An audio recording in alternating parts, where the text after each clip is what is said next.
Late alarm clock ticked quietly in the morning darkness. I could have bought an electronic silent one, but the analog one didn't bother me. On the contrary, the dull ticking didn't irritate her, helped her sleep, and in the morning it made her listen, dispelled her sleep. Jessica opened her eyes, glanced at the alarm clock. As always, she'd woken up 10 minutes before it rang. Now she would lie there for those 10 minutes, occasionally looking to see how much time was left. No need to get up, she'd wake up anyway. But no, there was no signal. Apparently, the brain only turns on cue. A reflex developed over the years. One day, Jessica set her alarm clock 10 minutes ahead. For 2 days, she woke up on the alarm clock and then again lay down, watching the red second hand jumping, and waited for the call. Some kind of time machine, not an alarm clock. Jessica was the kind of woman that age adds beauty and confidence to. In her 20s, she was just a cute, pretty, a little simple-minded student who was being chased by all her classmates. And now, by the age of 40, she was a beautiful, stylish, pedigreed, intelligent beauty. Her self-confidence attracted men, but no one dared to come close. Too good. She was not a haughty bitch, just behind her as if she was dragging a trail of prosperous family life. In fact, it had been that way until recently. Jessica lay there waiting for the alarm clock to ring. Even anxious thoughts slipped in, but they were not formulated. There was no signal yet. The alarm clock erupted, nasty and inescapable. Jessica turned it off without pity. But the start was given with doubt and suspicion. Jessica suspected her husband, doubted her happy married life. She married almost 15 years ago to a promising, aspiring businessman. At that time, Michael had a car service, and now there is a whole network. She had already graduated from college and taught at the Olympic Reserve School for several years. Promising athletes were brought here from all over the state who had already made a name for themselves at regional and national competitions. Among her students were candidates for Master of Sports, winners of championships.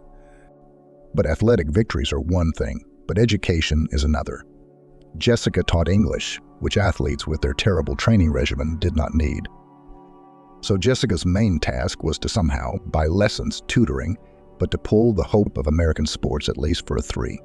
One Friday night after work, Jessica and her friend in misfortune, Emily, a math major, decided to relax at a night. Why? Young, unmarried, tired of titled, but completely uninterested students. They have a right. They quickly regretted coming. Too loud, too bright. Tired of dancing and shouting and trying to say something, she shoved herself into a far corner, but there was a rumble of noise, and the ubiquitous twirling spotlights were in her eyes. Emily jumped up in front of the table. Don't sit there. We finally got out. She couldn't wait to rush back into the thick of the dance floor. Let's go. I've met so many guys. Cool. Come on, I can't decide who to go with. Emily, can you do this without me? I think I'll go home, I'm tired. What are you talking about? What about home? We'll go somewhere else. Don't go now. Emily, dancing, walked back into the teeming crowd. Jessica wasn't going to wait for her. Clearly, Emily wasn't raring to go home, and there was no stopping her now. In her short dress and high heels, she was just starting to cut loose. Tonight she was the queen of this club, and no force could make her stop now. Let her have her fun.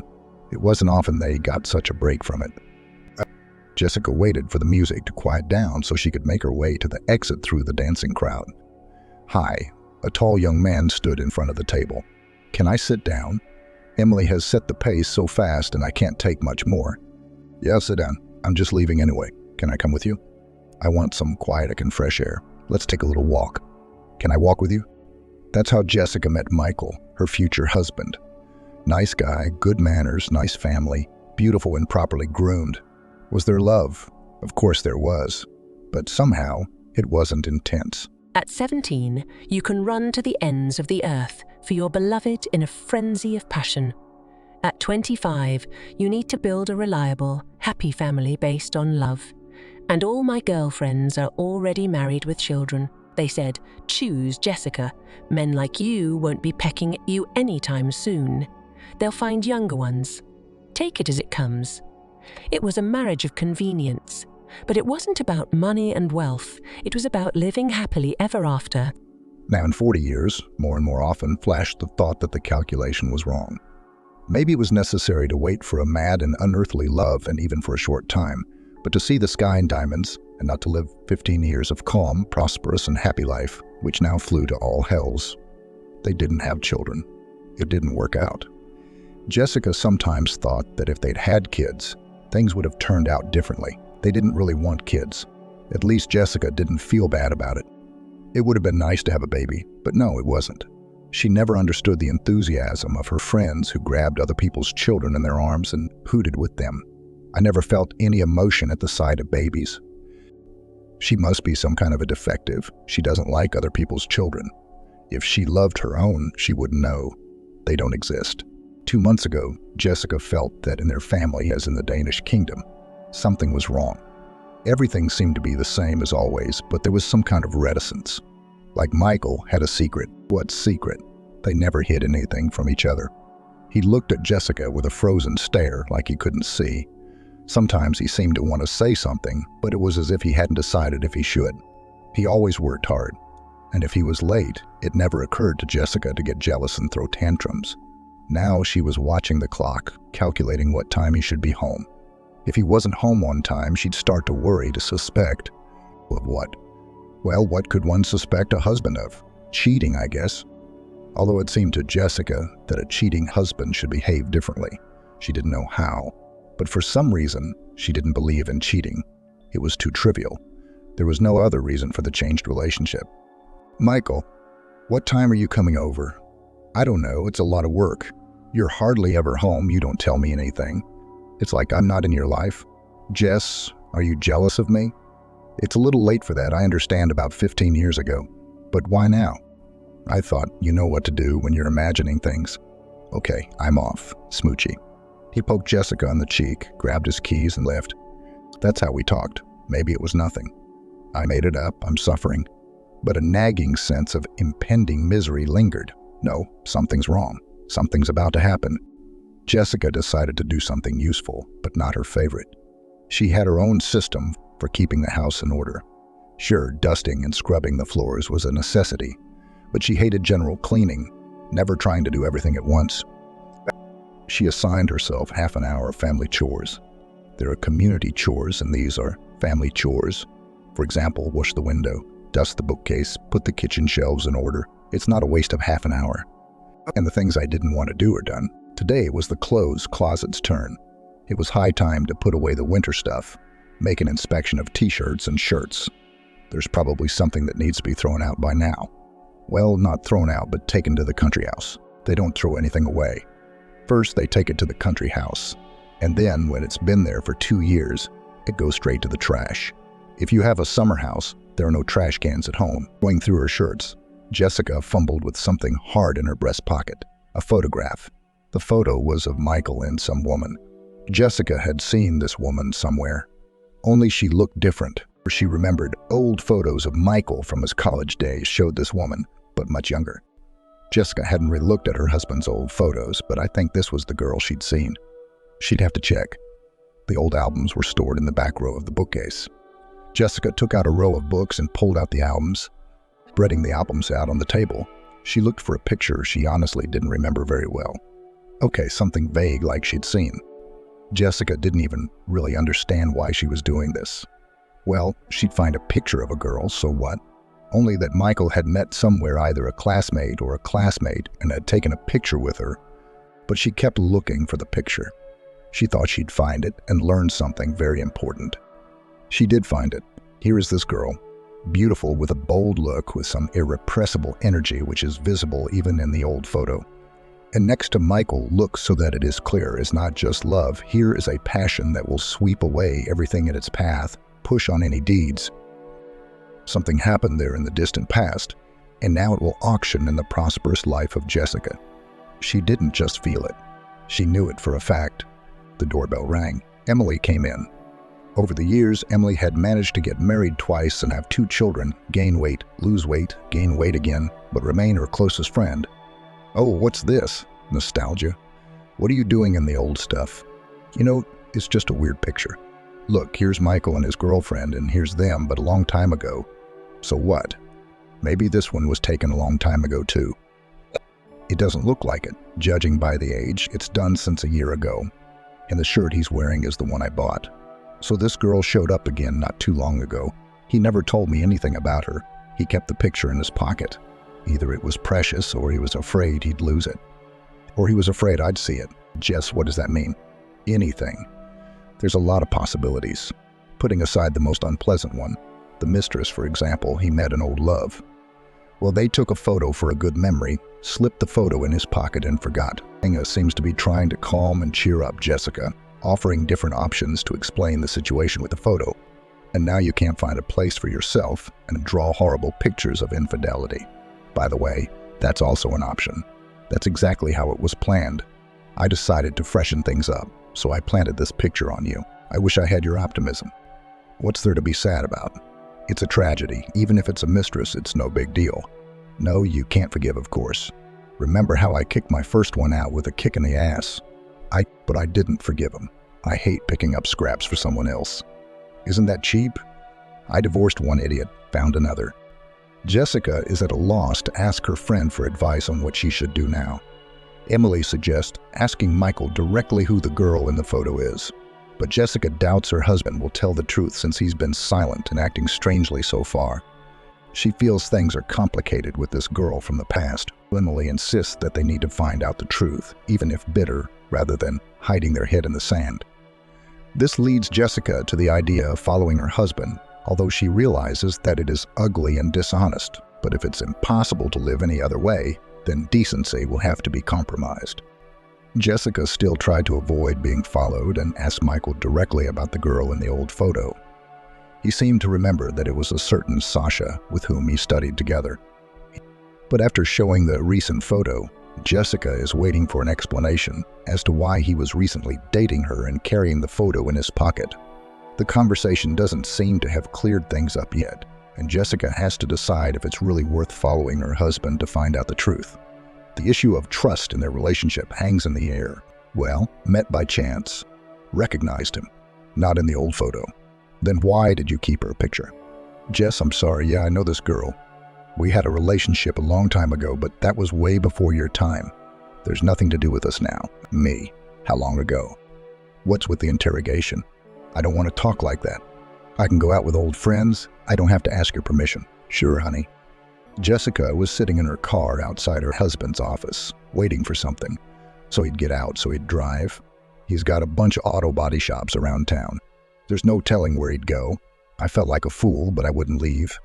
Empty at my mind. I had to follow through. Michael came out, got in the car. Okay, let's go. We drove a short distance and stopped at a coffee shop. Michael went into the cafe. Jessica got out of the car and through the glass tried to see who he came to see. There was no one. He was sitting alone at a table. Jessica cursed herself and got ready to leave. And then she saw her, the girl in the picture. She came into the cafe, sat at Michael's table. Judging by the expression on her face and the abrupt gestures, she said something unpleasant to him. Jessica didn't hear the words, but it seemed to her that Michael was trying to explain something. Maybe to persuade or talk him out of something, but the girl cut him off abruptly. No, not lovers. That's not how lovers behave. What kind of secret is it that you can't tell your wife? The girl left the cafe. Jessica followed her. Why? Something had to be done. She saw her go into the driveway and she drove home. She decided she was going to talk to her husband today. No more secrets, no more innuendo. She had to get it all out in the open. Family's falling apart. There's no room for sentimentality. I used to have a relationship with this woman. Okay, who didn't have a relationship before marriage? What's your connection now? Why is she showing up now? What does she want from you? All the questions had been formulated and asked, but there was no one to answer them. Michael didn't come home. This had never happened before. In their entire married life, Michael had never spent the night out of the house. Jessica was used to falling asleep before her husband arrived, but he was always there in the morning. It was unusual, but she didn't feel any anxiety. She called, no answer. Did you call work? No. They hadn't seen him yet. That's when it started to get unsettling. She called all her friends and acquaintances. No, he didn't spend the night at anyone's house. So where did he sleep over? The one in the picture, Jess. Did you call the police? Emily, what am I supposed to do? My husband's run away. Find him and bring him back. You think he ran away? I don't think so. I think there's trouble. We have to look for your husband who's been running away. Go to the police. The police didn't take a report. Well, come back in 3 days. He's out on a bender. You're going straight to the police? Jessica tried to explain that her husband does not go out, always sleeps at home. And if he's missing, it means he's in trouble. She must have been too emotional because the policeman behind the glass suddenly said, I understand your husband. I'd run away from such a wife above the Arctic Circle. Come back in 3 days. Goodbye. 3 days to do nothing, then file a report, then wait for someone to do something. What about Michael? Where is he? What happened to him suddenly doesn't matter. Did he cheat? Did he not cheat? What are his terrible secrets?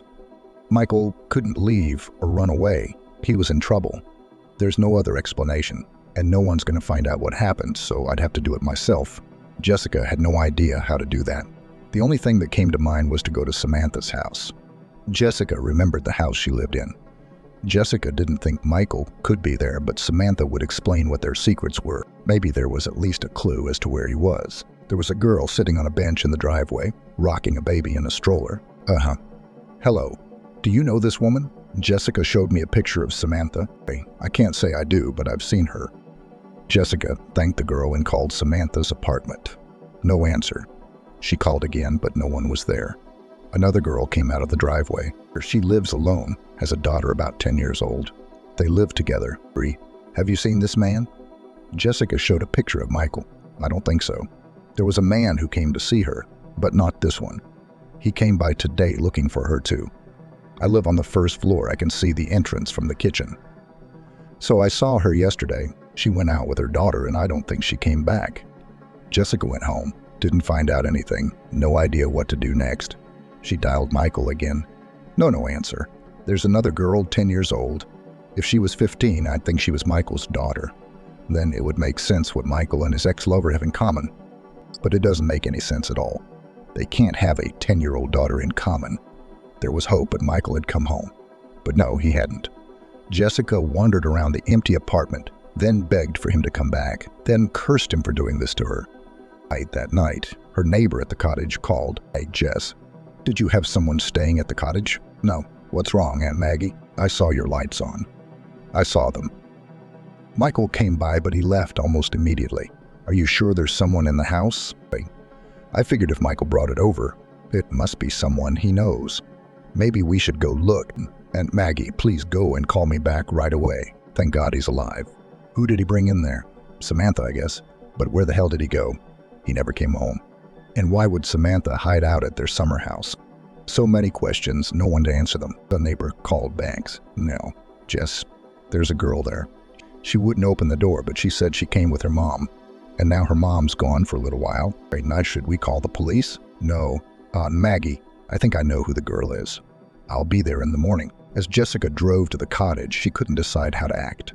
She sees Samantha. And what? Do I ask her outright mistress? And if she was, what would she do? Jessica didn't plan to grab her hair and wrestle her husband back with her fists, nor did she want to leave with her head held high. Pretend she'd come by accident. Sure, the husband brought his mistress, and the wife just happened to be passing by. It's like the dumbest joke ever. Okay, I can't think of anything good to say anyway, so we have to act according to the situation. After all, I don't care about Samantha. I need to make sure Michael is okay, Jessica thought.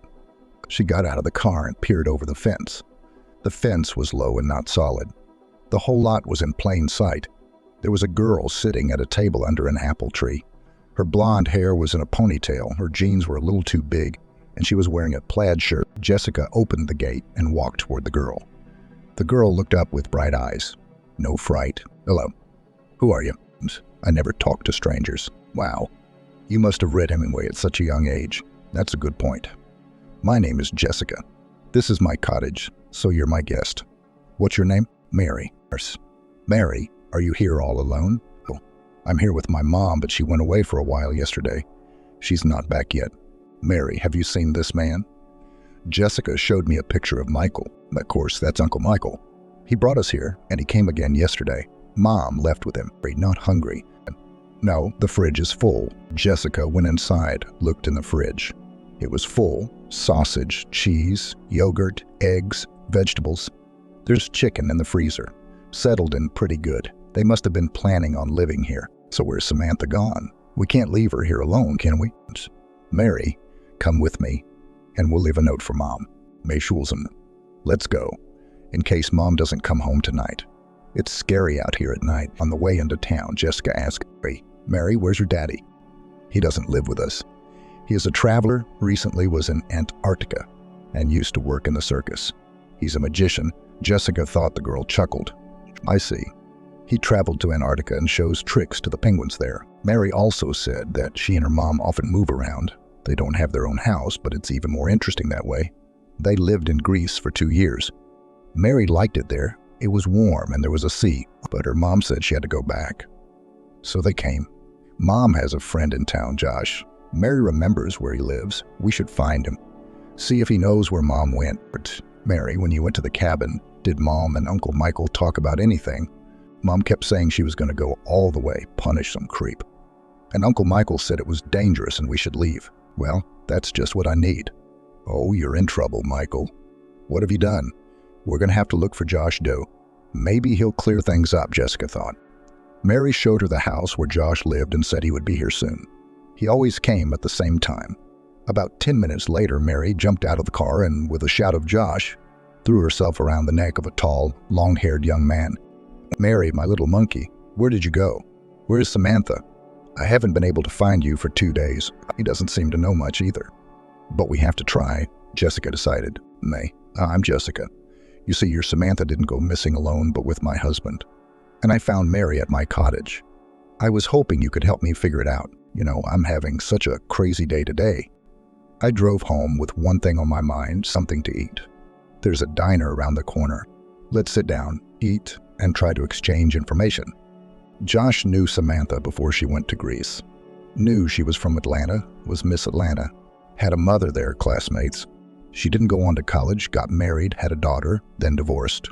But it was her ex-husband she had a very complicated relationship with. Josh didn't know exactly, but it seemed to him that her ex-husband had hurt Samantha in some way.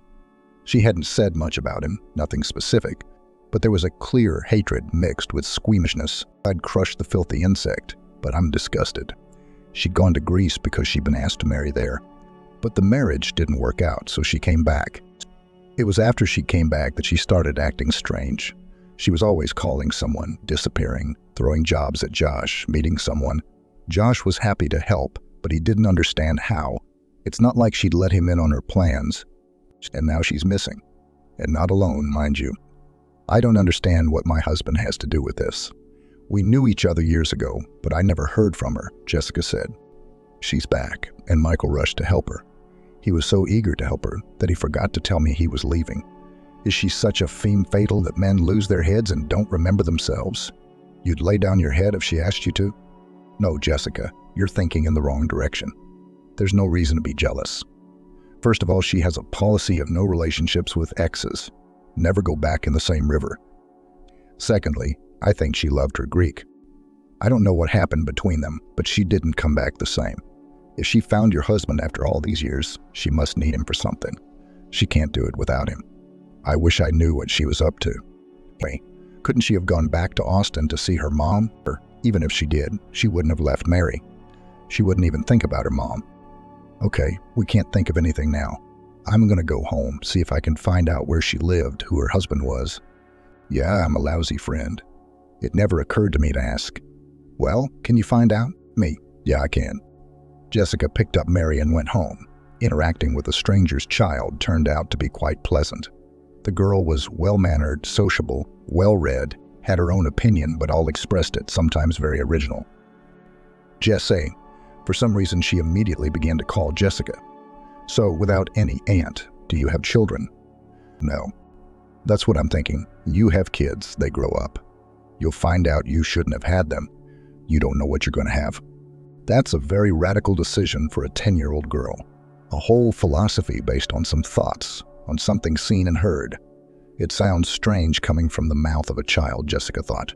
But otherwise, Mary was a normal and pleasantly not at all capricious child. In the morning, Josh called. No, Jessica, I found out something. I gotta go to Austin. I'm leaving tonight. I'll be there tomorrow. I'll ask around, and then I'll be back. Will you keep an eye on Mary? Sure. What'd you find out? I'm guessing. I'll tell you when I get back. Josh arrived in Austin, and the first thing he did was visit Samantha's mother. old shabby house with an entryway that looked more like a public restroom. The doors are peeling, the door lock falling out of the door. It's unclear how the door even closes. The bell hanging from the wires certainly doesn't work. It's impossible to imagine Samantha living here. Could anyone really live here at all? Josh knocked on the door, not expecting an answer. Suddenly, the door opened. A woman stood in the doorway. Her age wasn't even roughly determinable. The apartment smelled so bad, it made me want to run away. You can't breathe that air. Asking about Samantha here was pointless, but Josh did ask. Samantha's a bitch. I don't think I've ever seen her before. She left my mom. I don't need my mother. I'm dying here all alone. Or do you even know she's got a daughter growing up? I don't want to know. She's an asshole herself, and her daughter will be the same. She's all grown up now. She's running around with dogs. What? Somebody come looking for Samantha? I did. I told them to get out. She said she'd laid her life on them, and now there's no one to serve her. Free and slip. She remembered the glass, but not the water, Josh muttered. The woman staggered, but held onto the door. Careful not to fall. She turned and staggered back into the apartment. Josh closed the door, pushing hard so it wouldn't open, and ran out of the entryway to get a breath of air. Okay, we talked. What a nightmare, he thought, not expecting this. One thing was certain, Samantha would never come back here. Josh's spirits were low after talking to Samantha's mother. She wasn't in Austin, that much was obvious. No one to come back to. But now that he was here, he had to ask around. See if any secrets from the past came out. Went to Samantha's high school. Her homeroom teacher was there. She had no one to talk to but her students. So she gladly told the nice young man about her former. She was a good girl with talent. It's a pity what happened. She went to a beauty contest for some reason. That's when everything started to fall apart. But she was a pretty girl, so why not be a beauty queen? You saw her mother. She's not just a queen, she'd go straight to the bar just to get out of the house. Lena said that after the beauty contest, Samantha was hit on by some daddy from the sponsors, 20 years older than her. She left with him. What happened next? Lena didn't know.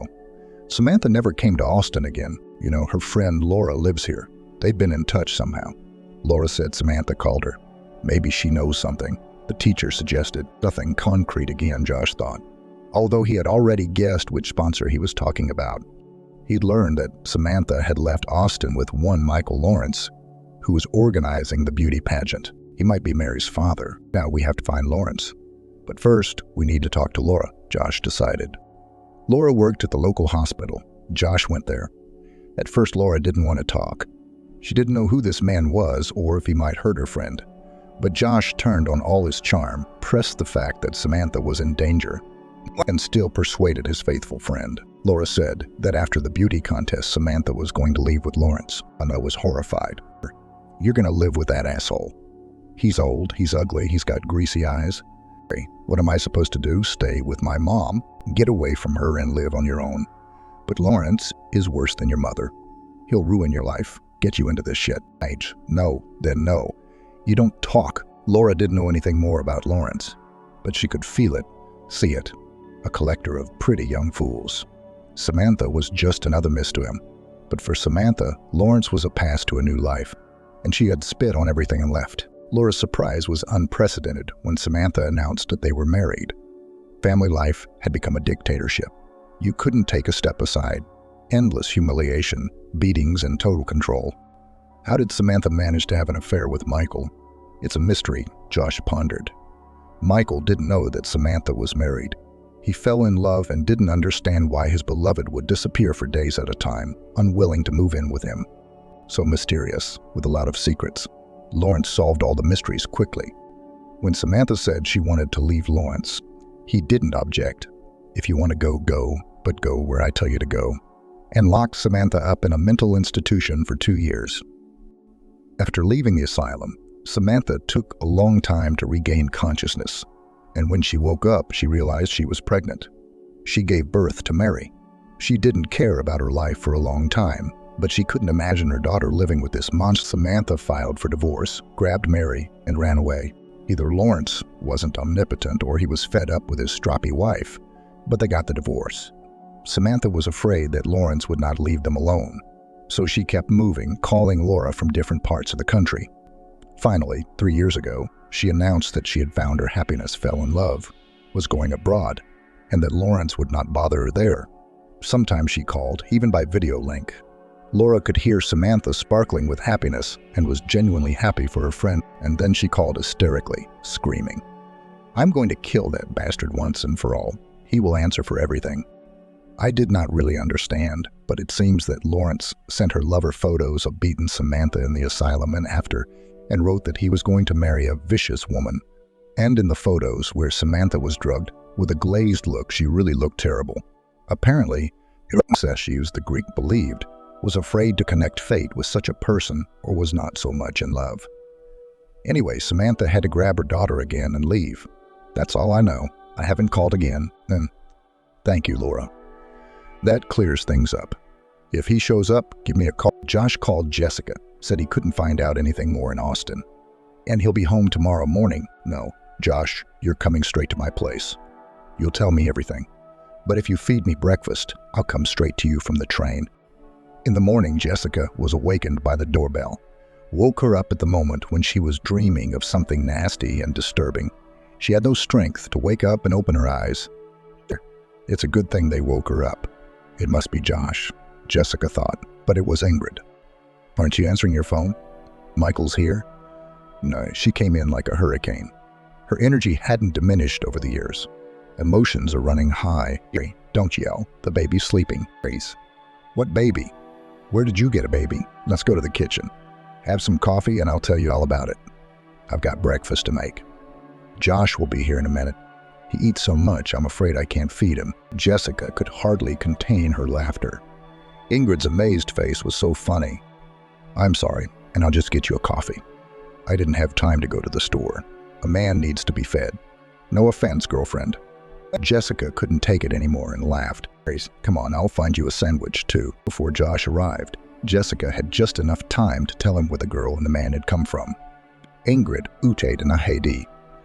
Jessica thought she was more interested in who Josh was than anything else in the story. You're not getting married for the third time, are you? Looking for a candidate. She joked. Josh arrived, tired, hungry, upset. Everything I'd learned didn't help me figure out where Samantha and Michael were, Josh summarized. Knowing Samantha's character, I fear that she's decided to take revenge on Lawrence. Self-hatred and fear for her daughter might have pushed her to rash actions. It's too expensive to compete with Lawrence, Ingrid said. He's in the upper echelon of show business. Rich, famous, surrounded by stars and the right people. Invulnerable and all-powerful. You can't get to him. And if you do, it's a head-scratcher. Ex-wife is not the kind of character he'd feel sorry for. He'll either kill her or put her away. What happens to Mary then? It's interesting that everyone's worried about Samantha and Mary. Does anyone wonder what will happen to Michael? Jessica grinned bitterly. No one cares. It's his own fault, I see. I shouldn't have gotten involved in someone else's story. But if I did, I'd like to see him get out of it unscathed. But at least alive. Jessica didn't know how to deal with her husband when he came back. Or rather, if he did. What kind of love was so abnormal if after all these years he spits on her prosperous family life and gets involved in some adventure? Samantha may not be going into the same river. Michael, on the other hand, seems to be hoping for something. There's no other explanation, she thought bitterly. Does he intend to go back to Jessica? If so, how?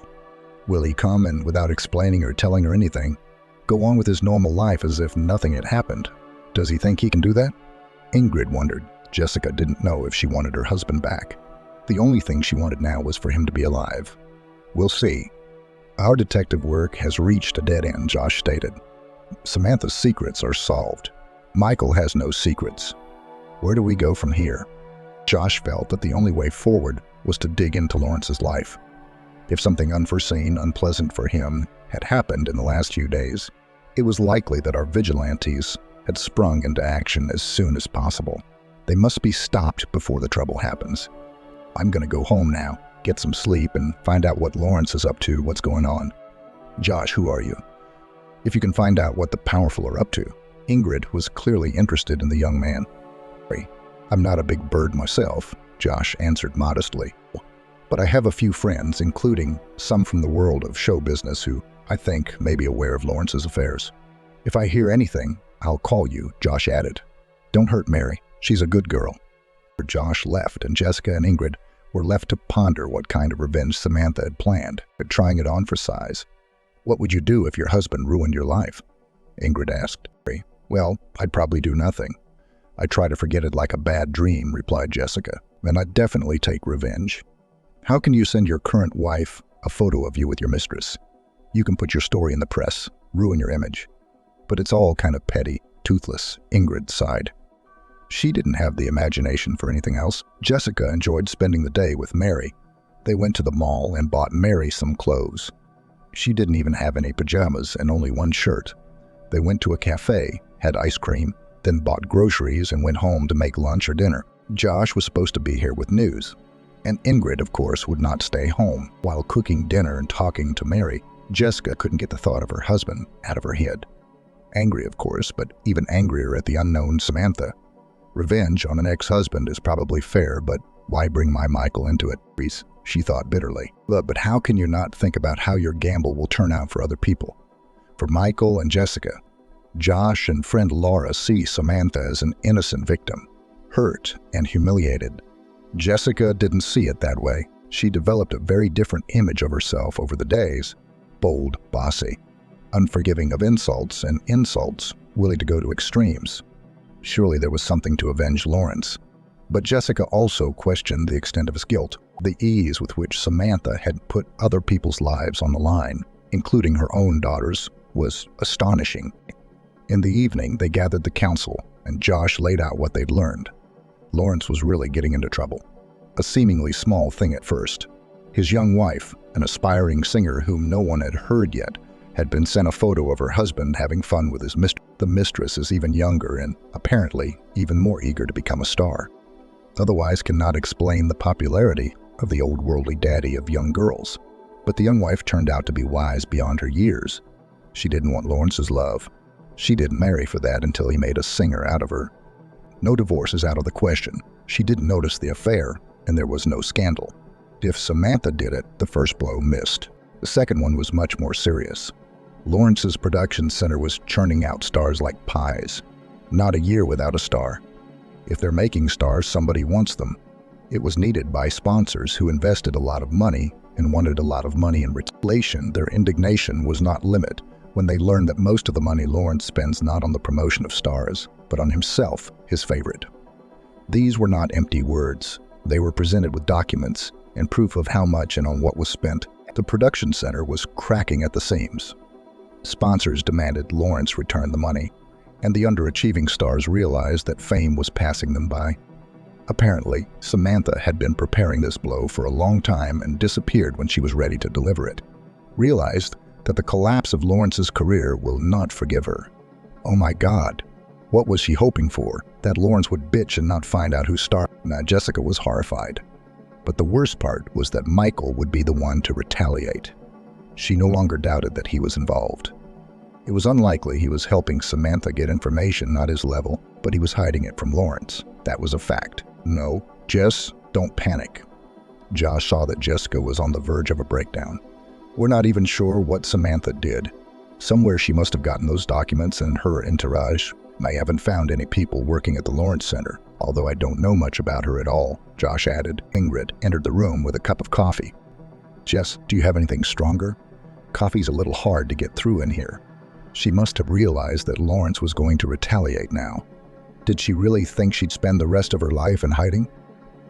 I don't see what she stands to gain by raising Lawrence to the ground now. On the contrary, he is now her personal enemy, Ingrid wondered. Was revenge so much in her eyes that she did not think of Mary? I don't understand why she didn't think of her daughter either. Josh seemed to doubt Samantha's infallibility. Let's have a drink. Jessica put the cognac on the table. Explain to me what to do. My husband is missing, by the way. It's been 3 days, but there's no point in going to the police. As it turned out, he's not missing, but ran away with some inadequate girl involved in some strange affairs. So what do I do? Everyone sat silent, drinking, thinking. Ingrid thought it was necessary to wait for Michael's return. He'll be back someday. He'll explain everything. Josh wanted to find Samantha's informants to see where she got her information, how much truth there was out there. Lawrence will lie low now, but he'll surface later, sooner rather than later. Good things like this don't sink. We need to understand the extent of the damage and assess how angry he is. What kind of retaliation might be necessary? Jessica had her own plan: to meet with Lawrence and get his opinion of Samantha, his assessment of all the events. She suspected that Lawrence had a completely different perspective on what had happened. Jessica summarized. It was agreed. Ingrid would stay home and look after Mary. What if Michael showed up? Josh finds out how badly Lawrence was hurt and what the threat to Samantha is. Jessica makes direct contact with Lawrence and tries to find out what he thinks about Samantha and recent events. Truthfully, how to get close to the producer, she didn't know. He's not likely to open up about his personal life to the first woman he meets. No. Why don't you pretend to be a journalist? Josh suggested it. That would be the worst.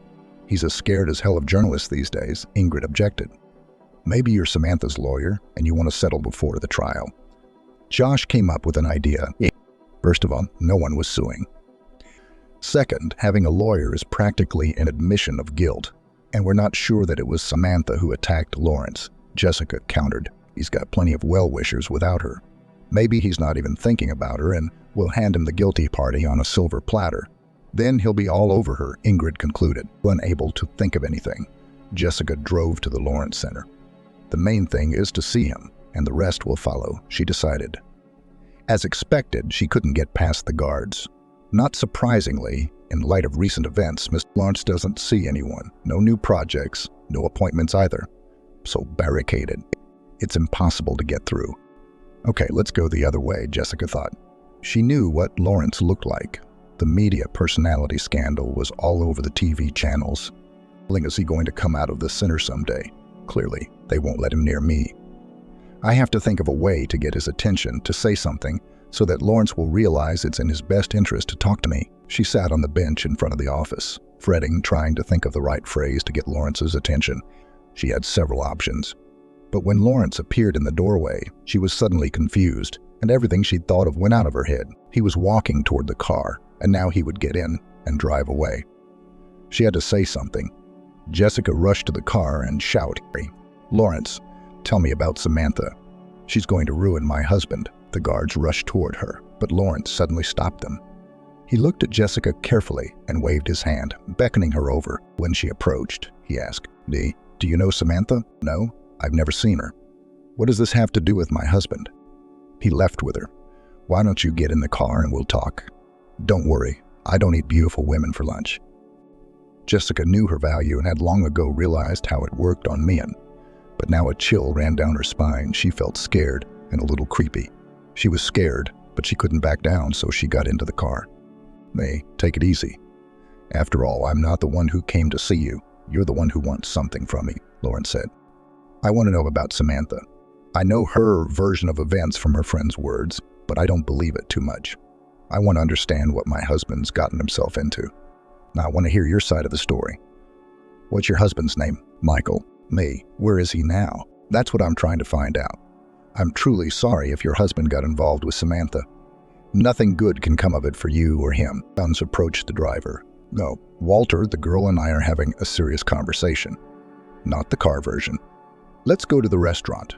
"What's your name, really?" "What's ours?" "And, Jessica." "You know Jessica, I probably should have told you this a long time ago. I didn't want to be a pain in the ass. I'll tell you, I feel sorry for you and for myself. I'm tired of being the bad guy. Believe it or not, it's up to you. But maybe confessing to a villain will help you. For some reason, I want to help you. I didn't expect myself to be so sentimental. I hope I won't regret it. And I hope I don't have to tell you it's not for the press." At the restaurant, Lawrence was greeted like a regular. "Me, here's your table as usual." "For Jessica, would you like anything?" "No, I'm not here to eat." "Go ahead." Lawrence's version was radically different from what Jessica had heard. The only thing they had in common was that they met in Austin at a beauty pageant. Samantha immediately figured out on whom the title of queen depends and did everything to get this title. She was not embarrassed by the age of the prince and his frankly shabby appearance. She wanted to escape from the family, and Lawrence was the springboard. He himself didn't realize how she'd spun him. He'd seen so many in his bed that another one seemed like a passable option. But that wasn't the case. Samantha had a beastly grip. The producer couldn't break free. After all, you have to get married, and the image of a married man will play into the hands. The girl is beautiful, not stupid. Let it be her. If I had known how it would end, I would have married a fool, Lawrence grinned bitterly. He began cheating on Samantha almost immediately. Lawrence knew about it, but asked him not to make it public. He knew perfectly well that married to a young girl, it was foolish to demand fidelity. He does not need fidelity. He needs a beautiful picture of a happy family life of a famous producer. Am I asking too much for the money I'm giving you? You could have portrayed a happy wife, he resented. Samantha, a little imitation, and then went off the rails. Michael was the first call. Before him there were many young and different, but it was all entertainment. But Michael was serious. She even talked about divorce. Lawrence didn't object. He was sick of it. He just asked her to wait a little longer. He was finishing up a project. Didn't want to give the press a reason to gossip. I thought it was settled. But apparently there was someone else besides Michael. Lawrence noticed that Samantha began to behave inadequately. She sleeps all day, then cries, then pounces on him with fists. Strange behavior was increasingly conspicuous. What is most unpleasant? Not only Lawrence, whose worst fears had come true. Samantha was taking drugs. Lawrence panicked, couldn't let the news get out. He treated her in secret, so God forbid anyone found out. He took his wife to an expensive closed hospital, which kept the secrets of clients more than an... Samantha was treated well there. She came back completely sane, behaved herself. If she had cheated, Lawrence didn't know it now. He didn't need anything else. We live normally, we observe decency and all right, he reasoned. When Samantha announced that she was pregnant, he calmed down. Everyone's calmed down. She will give birth to a child, at least some time to stay at home. Look, and everything will improve, hoped Lawrence. But it wouldn't. In vain he hoped. Immediately after Mary's birth, Samantha's mission accomplished sign lit up in front of her. Nothing was holding her back anymore. She threw tantrums, screaming that she didn't want to live with such an ugly, fat, disgusting man. Well, if you don't want to, don't live. All fed up, break up. Lawrence decided. He bought an apartment, deposited a huge sum of money, and got divorced. Michael, wait. Something does not add up. Interrupted him, Jessica. If she had an apartment, why was she traveling all over the country? Why was she hiding from you? Very original hiding, Lawrence grinned. Calling from everywhere, yelling that I'd put her and her daughter in another hole, demanding money. I sent more than what I'd left in the divorce and had already transferred. Over the years, you could live in your own villa somewhere in the Maldives. Why did you send the pictures to Greece? Jessica asked. I didn't send anything, Lawrence said. I was glad she had settled down. I hoped she'd stay there longer. I was willing to keep paying to get her off my back. But I guess she showed her true colors there too. The Greeks kicked her out. Back in the States, Samantha took revenge on Lawrence, but he didn't know why. Whether she hired detectives or many friends, she tracked down Lawrence and his mistress. The new young wife was unimpressed by the news. She's got her own nose to the grindstone. And she wasn't interested in Lawrence as a man, only as a sponsor. Where and with whom he partied, it didn't matter. When Samantha got to the financial documents, Lawrence was angry. Why bite the hand that feeds you? If I go broke, Samantha will be out of money too. At least think of your daughter, he resented. Lawrence tolerated cheating and everything else. But when his life's work was at stake, there was no room for pity. He was determined to stop Samantha. Sure, she's messed up my life, but it's not critical. I'm not an invertebrate amoeba that's so easy to snack on. I'll get my name and influence back, Lawrence pondered. I haven't figured out what to do about Samantha yet. I know where your husband is. He really is with her. But don't be frightened. I'm not going to do anything to them. I'm not a gangster from the 90s. I have no beef with Michael at all. Samantha's always had a way with men. I'm a case in point. But I don't know how to stop her. I can't lock her up in a hospital. Wait, Michael, but she's got your daughter with her. What's going to happen to her? Jessica asked worriedly. I never believed she was my daughter. But it doesn't matter. I'm her father on paper. I have no other children. And Mary is a wonderful girl. Hey, did you have any contact with her? Mary was little, and her mom was traveling around, and sometimes she'd leave her with me for a month or two. When Mary got older, Samantha stopped leaving her. I guess she was afraid I'd refuse to take her back someday. Somehow I'd have to explain to the girl who I was. so don't worry about Mary. I'll be happy to have her live with me, Lawrence said. Jessica's head was spinning. She did not know who to believe. In front of her sat an old, ugly, and unhappy man with tired eyes. A lot of work, a lot of money, and no happiness in the past or in the future. Could she trust him? Somehow she believed he wouldn't hurt Michael. He doesn't want Michael. He'd let him go. But what about Samantha? Or is Lawrence not telling the truth? Why would he? He could just not tell his story to a woman he doesn't know. Or is Samantha really sick? You don't make up a creepy husband story like that in your right mind. Michael, I'm not asking what you're going to do. You're not going to tell me. But one last question. Why did you marry again to a young poor girl with ambition, who sees in you only a bag of money? Jessica asked. You can't believe that she loves you. Why do you have to go through this again? Jessica wondered. No, the rake. It's not the same, Lawrence grinned. My present wife does not love me, of course. I know all about myself and look in the mirror. But it's not Samantha. Just a young, stupid hick who wants fame. As soon as success looms, she'll dump me and never remember me again. Yet smart and calculating Samantha goes a long way. The truth is, I'm beginning to think Samantha's not well. I don't know why she's getting back at me. It's like a mania. She's always had a lot on her mind. But now her cockroaches are just running wild. Jessica felt sorry for the poor man. Money really isn't everything, she thought. Yes, he's not white and fluffy, but he's not a villain who gets his ex-wife. It seemed to Jessica that he felt sorry for his wife, albeit ex-wife, and his daughter, albeit not his own. Jessica had heard everything she wanted to hear. She didn't know where Michael was, but she knew he was safe. No, so he'd be back soon. Okay, we'll meet him, Jessica said, as she was about to leave. But Lawrence suddenly said, Jessica, you are a very beautiful woman. I was looking at you and thinking, do you know where I've seen you? I know, in an old French movie. You're not from here. You're from over there. Don't be frightened. I'm not going to charm you. You're not my type. I guess it's none of my business, but Michael's out of your league too. He's not worthy of you. How many years have you wasted on him? Isn't that enough? There's still time for you to be happy. Do you really love him? I'm sorry to be so frank. You don't love him.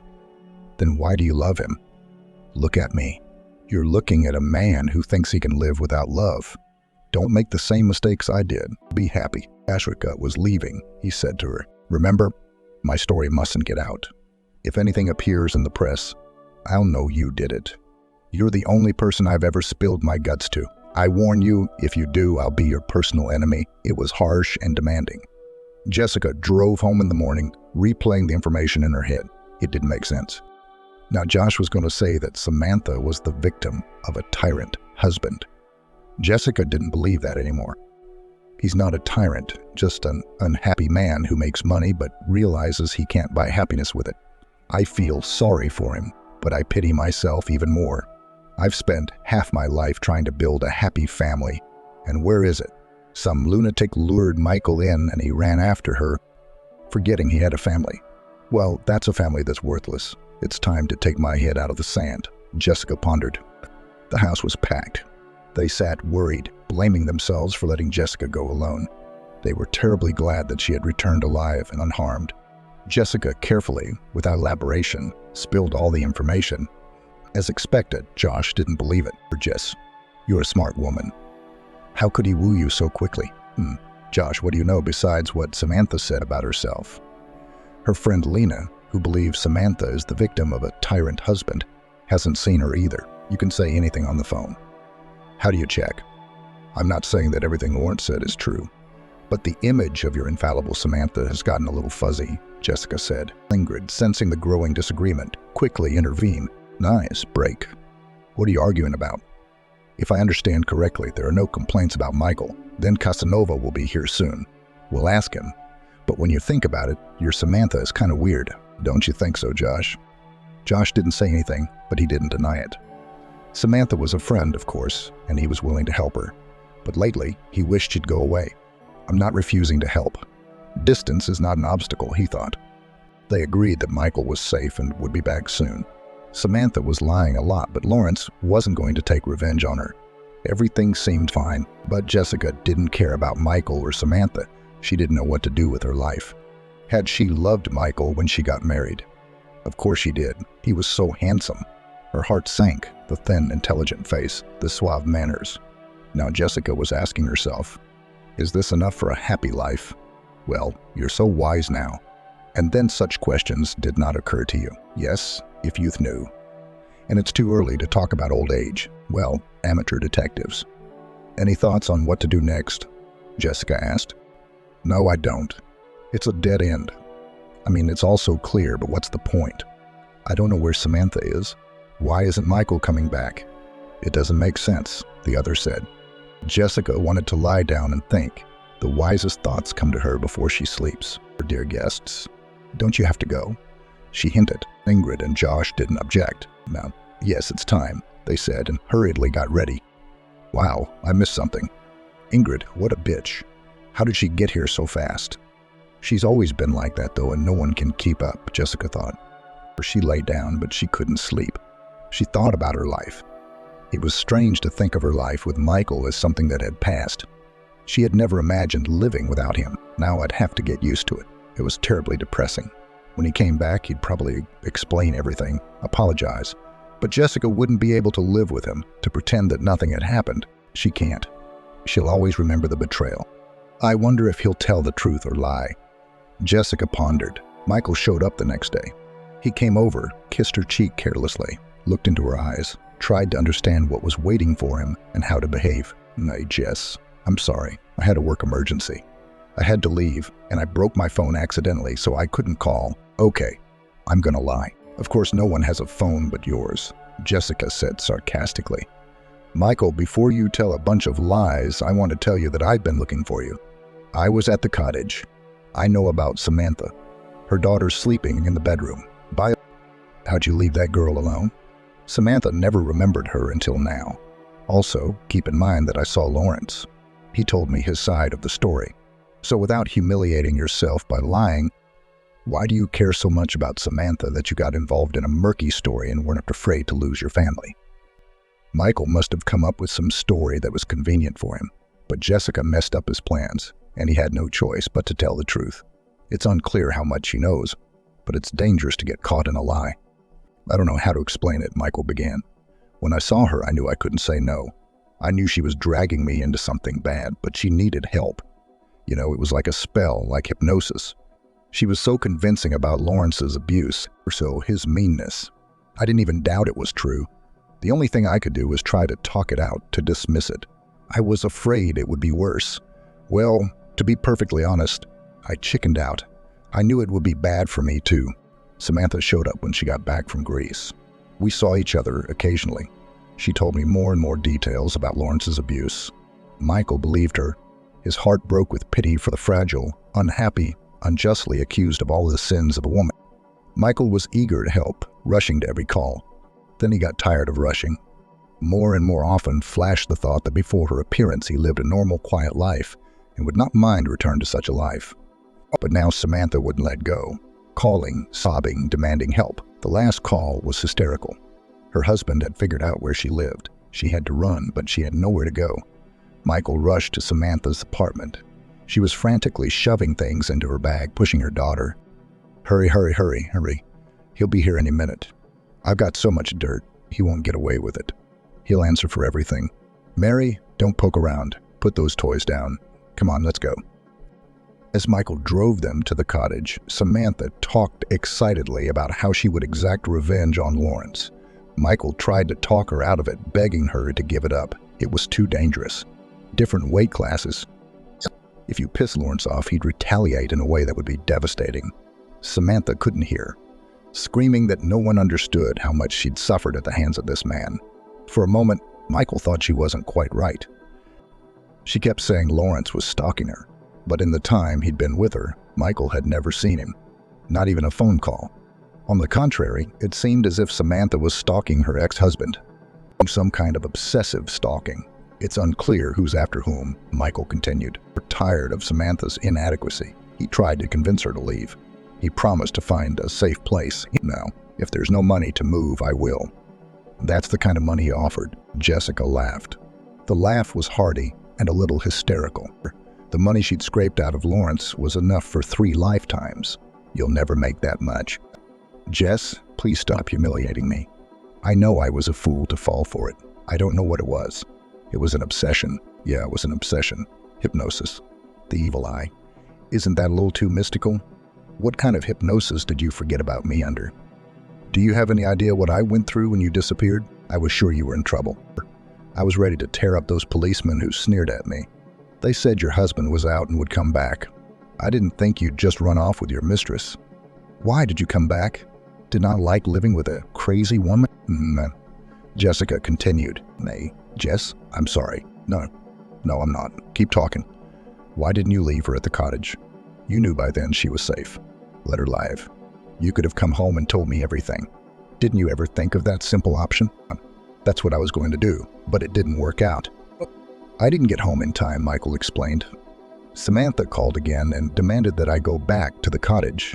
She said that I had to go to some acquaintances who had obtained material on Lawrence. They're willing to leak it online, but they need to be paid. We have to do it now. So Lawrence will be unstoppable. Why he obeyed again, Michael did not understand. But he turned around and drove to the cottage.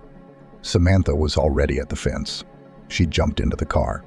Let's go, she commanded. Michael was still trying to appeal to her maternal sensibilities. Who's the girl gonna stay with? Michael didn't listen. They drove for a long time. Samantha was agitated and impatient. All the time pushing Michael, she said with gloating. That's it, he's finished. That's it now. As they were thrashing around, it was scary. Samantha's behavior seemed too strange to Michael. At some point, he had a sense of unreality about what was happening. He couldn't believe he was participating in this absurdity. What am I doing here? Why am I doing this? He thought. When they arrived, Samantha told Michael to wait and walked into the entryway.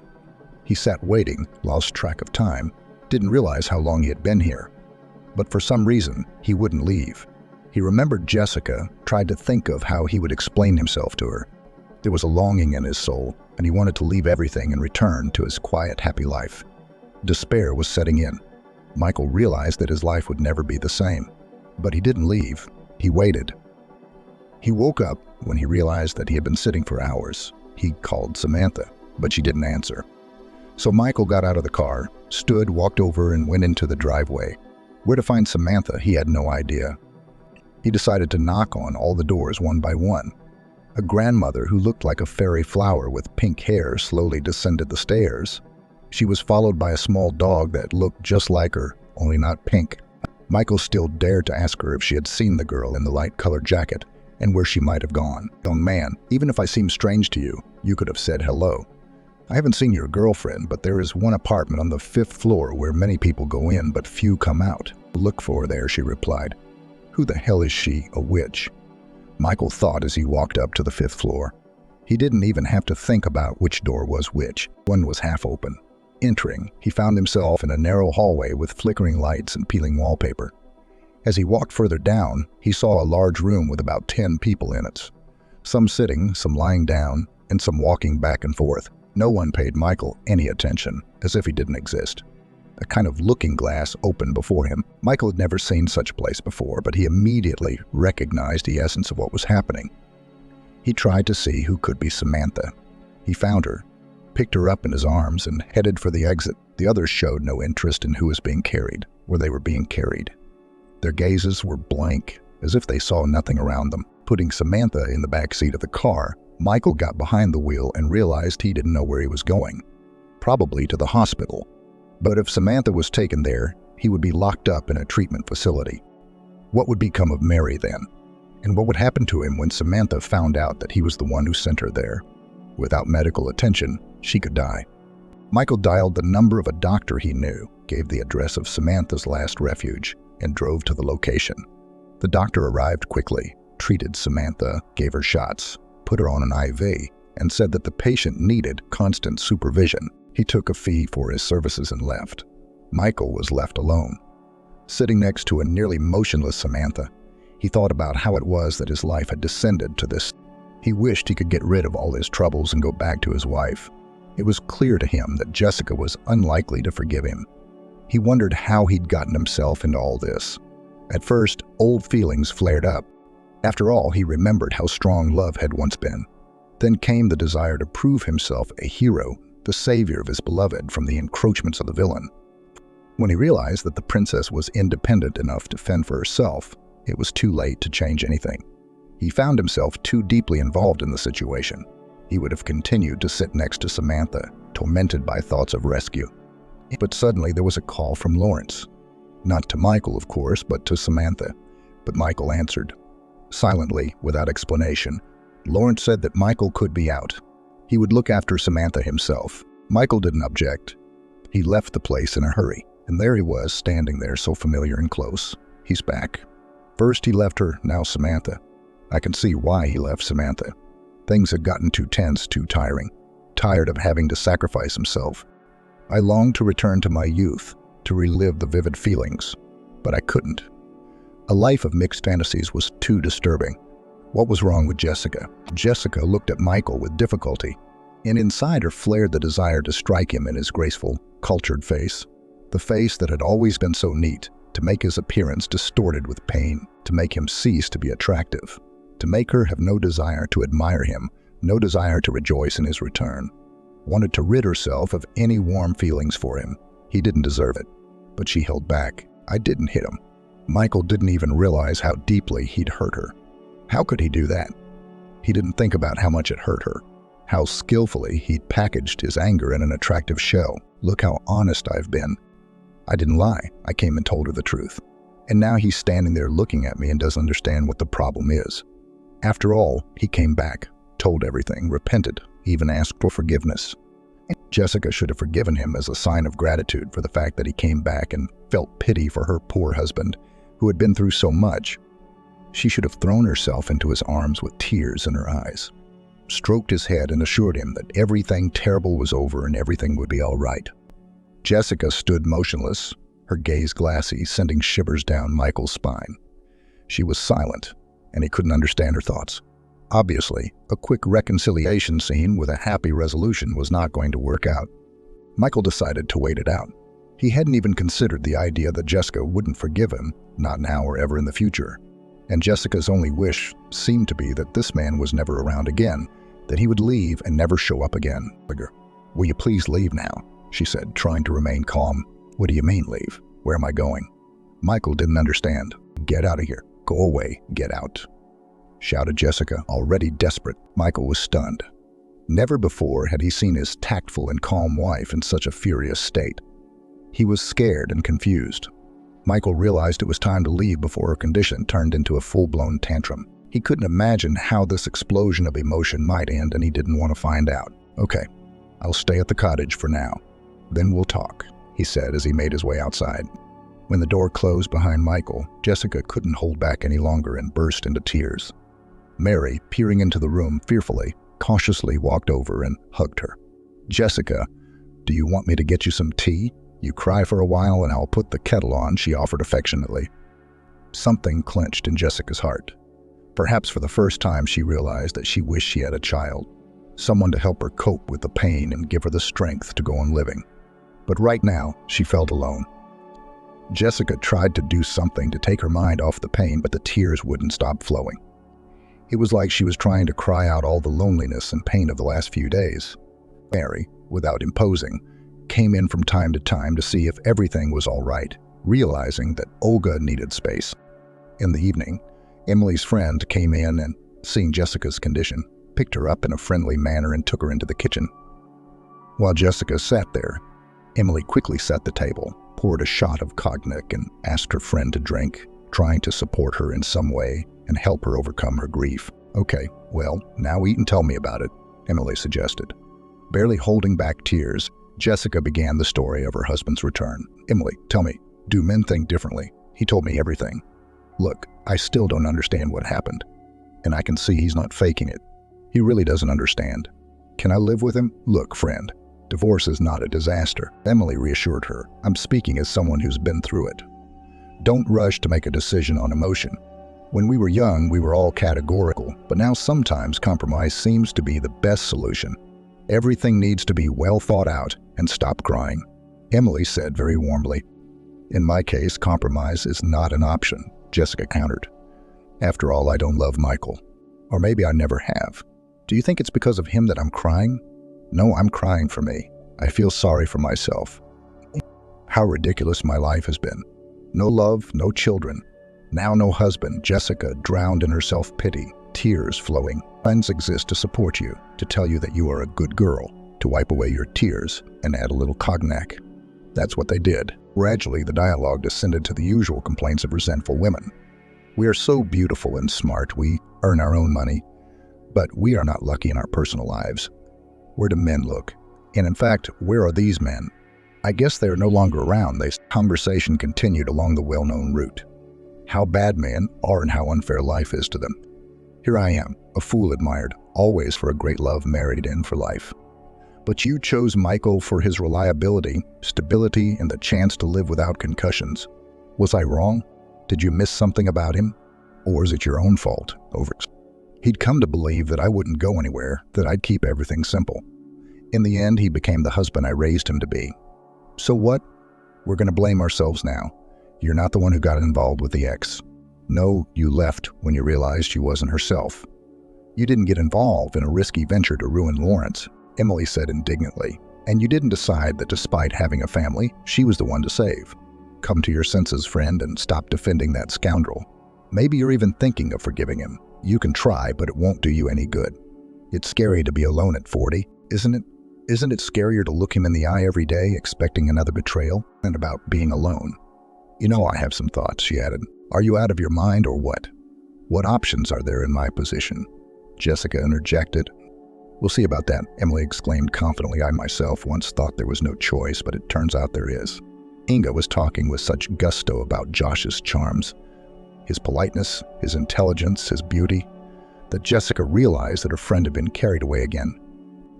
How can you believe after a couple days of knowing him that he's the one for you? He didn't teach you the first time, and now it's like a fresh start again, into everything in the world, without a backward glance. Jessica envied Emily in her own way.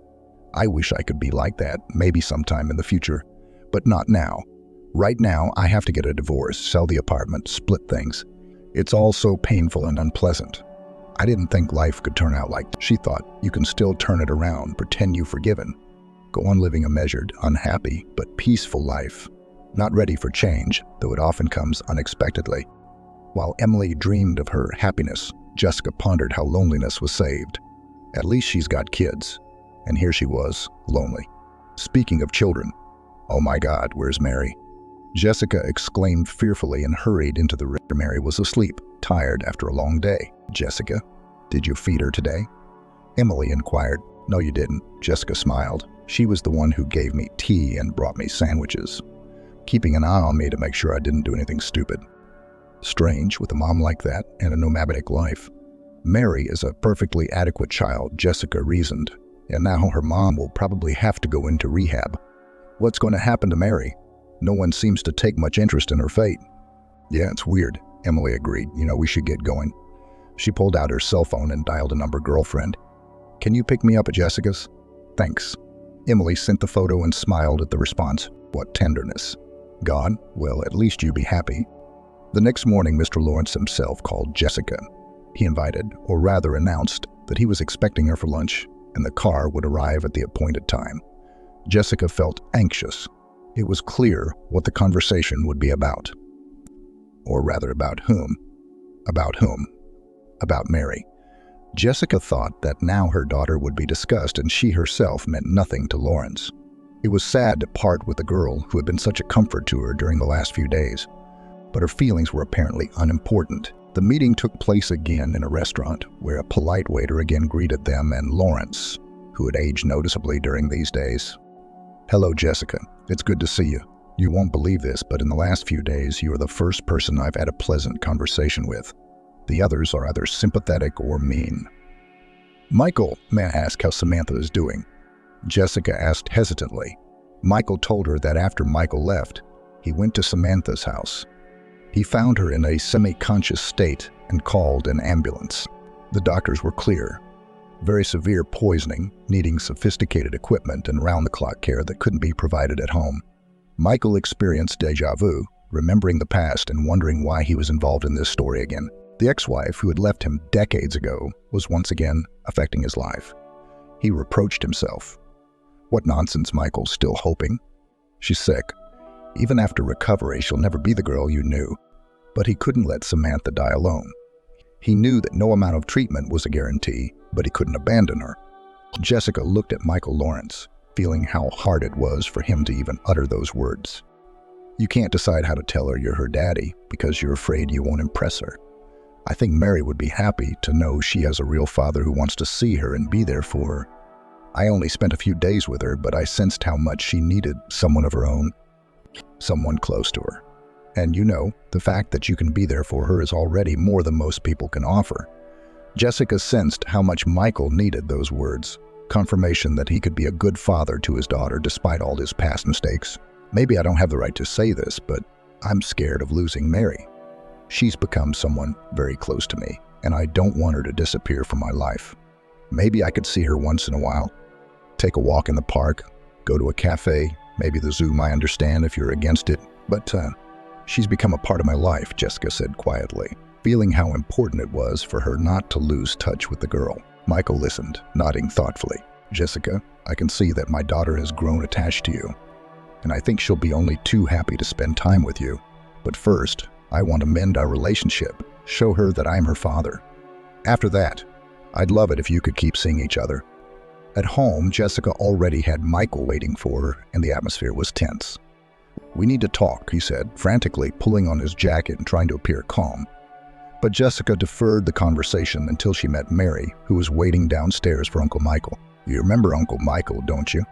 You used to visit him when you were little. Your mom used to leave you at his place. Will you go to see him? Jessica asked gently. You want me to go? Am I boring you? Mary looked innocently at Jessica, her face reflecting fear and hope at the same time. No, it's not that, baby girl. It's just that your mom is sick, will be in the hospital for a long time. You're going to live with Uncle Michael. That's your real daddy. He really wants to be there for you and take care of you. Jessica tried to explain the situation as gently as possible, trying to hide her pain from the other. Mary stood in front of Jessica, her eyes shining with joy and tenderness. Jessica felt a moment of peace in her heart. This little person seemed to be able to weave all the pieces of her broken heart back together. You mean a lot to me, Mary, Jessica said quietly, and I'm so glad you have a daddy who loves you very much, and that we'll be able to see each other. That makes me incredibly happy. Mary's confession that Michael was her daddy was so pure and simple that Jessica's pain instantly dissipated, leaving only a smile on her face. And that's our little secret, Jessica smiled back, kissing Mary on the top of her head. She promised herself that she would keep this little happiness going as best she could, the desire for a better life, the determination to stand up for her happiness. It all made sense when Jessica held Mary's hand, feeling her endless trust and love. And even though the road ahead was not an easy one, in that moment Jessica knew she could overcome all challenges. She knew that life was full of surprises, but now she had a new purpose, to share those surprises with the people she loved, to find moments of joy even where there seemed to be none. And Mary's laughter was a bright ray of light on her path.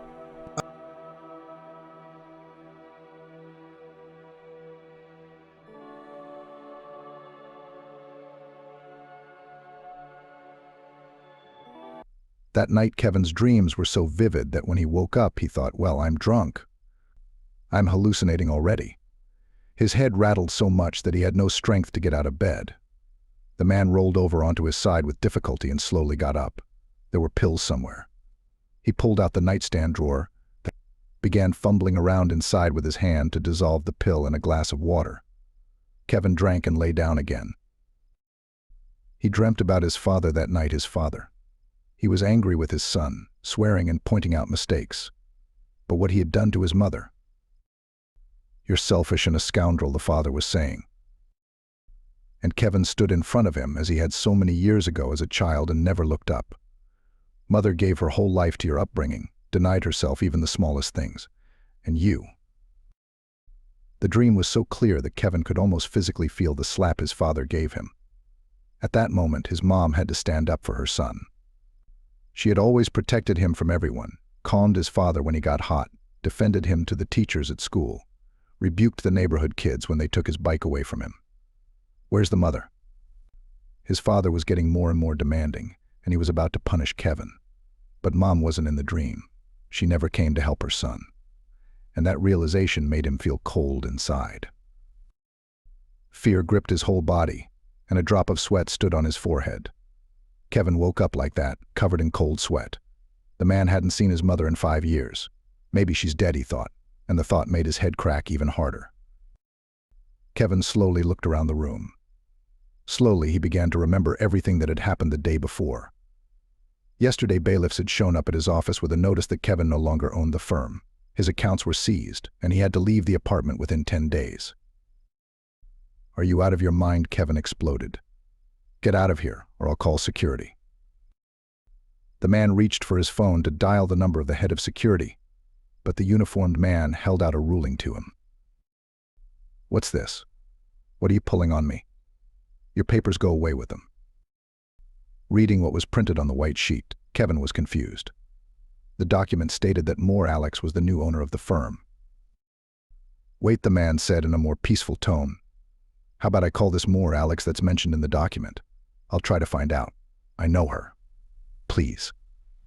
Indifferently said the man in uniform. "Just hurry. We can't stay here long." Kevin frantically dialed Alex's number, not understanding what had happened or why she was the owner of his firm. This is some kind of misunderstanding, he thought. For a moment, the man thought he had just been the victim of a joke, like a popular TV program. Now the door is going to open, the camera crew will come in and everyone will announce, "This is a prank." But all I heard in the phone was a polite voice: "The caller is temporarily unavailable." "Shit," Kevin cursed. "You can only take personal items.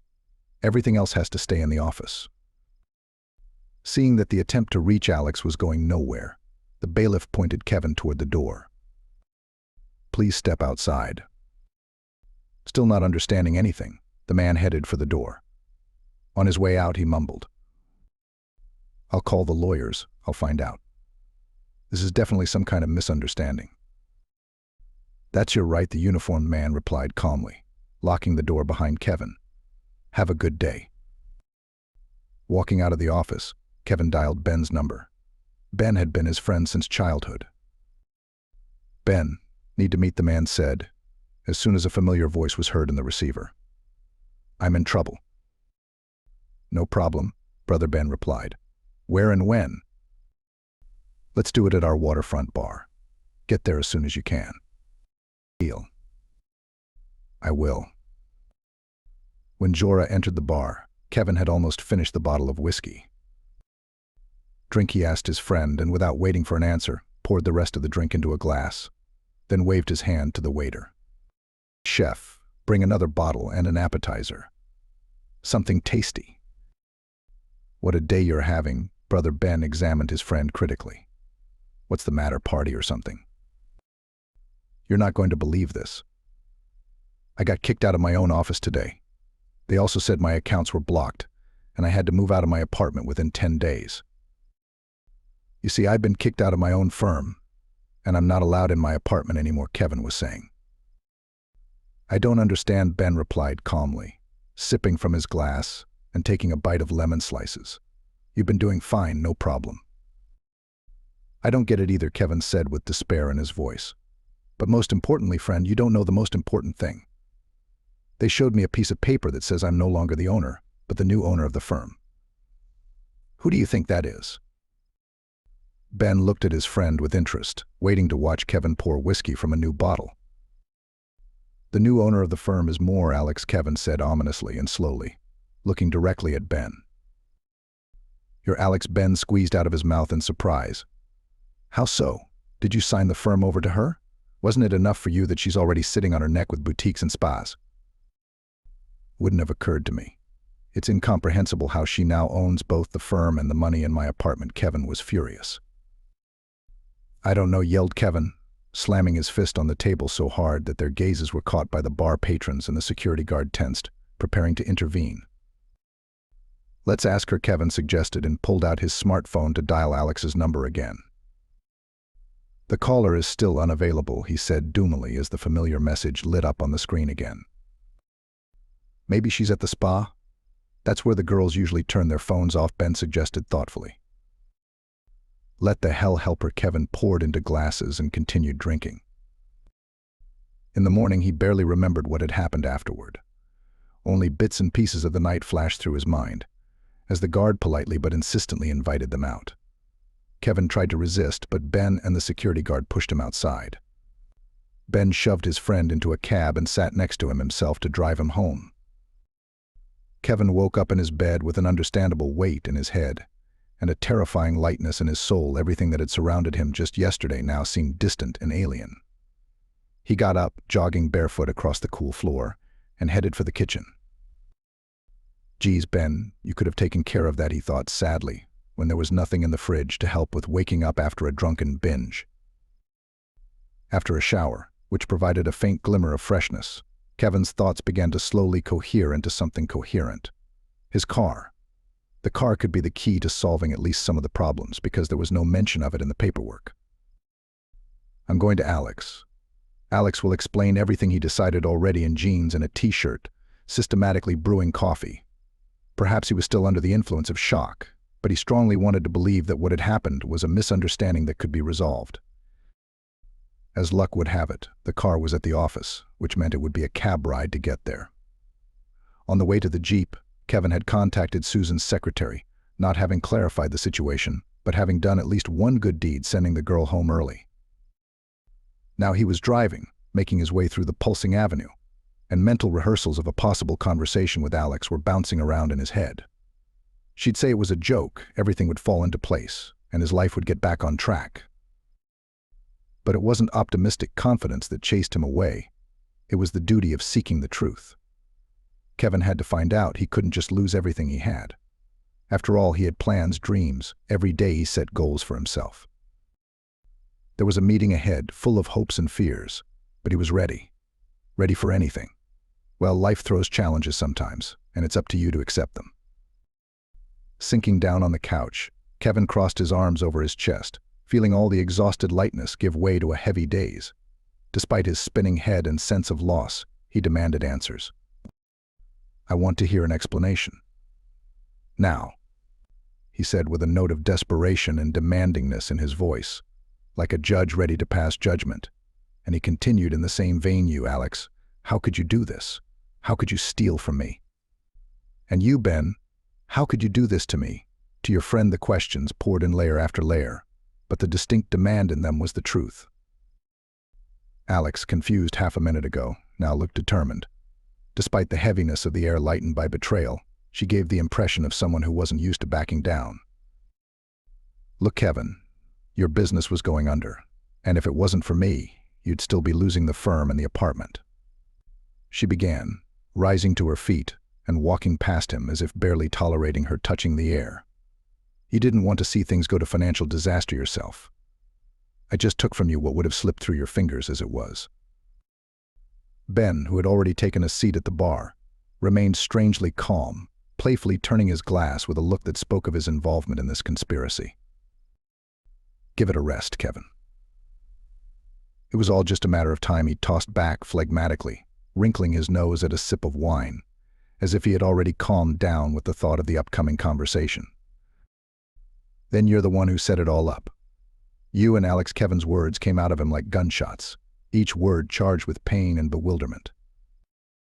Ben nodded slowly. Alex's gaze met Kevin's firmly, and in the silence that suddenly poisoned the space, it was clear that Kevin's excitement was no more than the noise before the storm.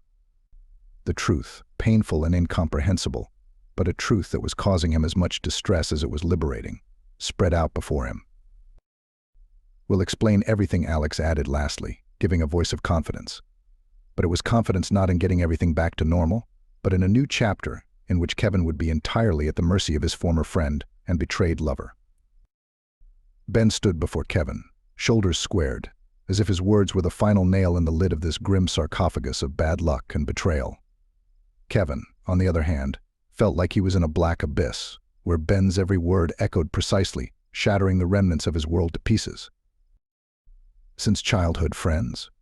You mean when I was your understudy, that shadow that was always forgotten?" Ben continued with a nasty sneer in his voice, his words like a blade, each one casting a shadow of humiliation and spite on the buddyhood that had been between them. Alex, who had already become just a figurehead in this game of two men, stood silently aside, like a statue, whose role was reduced only to the reason for the whole sinister drama. Kevin felt Ben's every word piercing him, the ringing of his own naivety and gullibility, which he had ignored for so long, was now turning into a deafening pain in his heart. He realized that his world, which he had so trusted and treated with such carelessness, had been shattered not only by the hands of others, but also by his own blunders. And yet why, Ben? Why so cruel? Kevin's question rang with confusion and genuine sadness, his gaze now filled with belated understanding. How could you go through all this while melting so much poison in your soul? But the echo of his question was lost in the emptiness of the room, where the old bonds of friendship no longer had any place in anyone's mind. Vitalik realized that in the game of power and a series of life lessons he was left alone with the wreckage of the past, and he was faced with the task of putting himself back together again, learning not only to survive, but also to recognize those who could truly be trusted in the future. Kevin left the searing tangle of words and humiliation behind him as the apartment door slammed behind him. With each step toward the elevator, he sank deeper into his thoughts, as if they were his only companion in this moment. He didn't need their paltry money. His pride and will for justice demanded a larger solution. Armed with a suitcase with a modest supply of cash from his safe, Kevin could at least secure himself from the inevitable for the time being. Stunned by the heavy thoughts and bitter reality, he involuntarily moved in the direction where his mother's village was to be his only point of support and refuge. Having not seen his mother for 5 years, he swallowed the bitterness of his act of leaving her there while he himself drowned in the bustle and pleasures of the city. It was time to make amends, appealing for the forgiveness that only a parent's heart can bestow unconditionally and generously. It was getting dark. The long, slanting shadows of the trees at the edge of the road cut across the path, which was bathed in the fading light of sunset. Kevin was tired of being atomized by the dozens of small problems that had happened earlier. Now he needed solitude to gather his thoughts, for he had a difficult meeting ahead of him, and he would have to gather his strength. Nature promised to be his companion in this journey of memories and experiences. As he left the city behind, his thoughts were like a caged animal, searching for a way out of the maze of feelings and frustrations. Kevin realized it was time for change and self-discovery. His mother, Sharon, and that petition for forgiveness he inevitably sought seemed like a beacon in his turbulent sea of problems.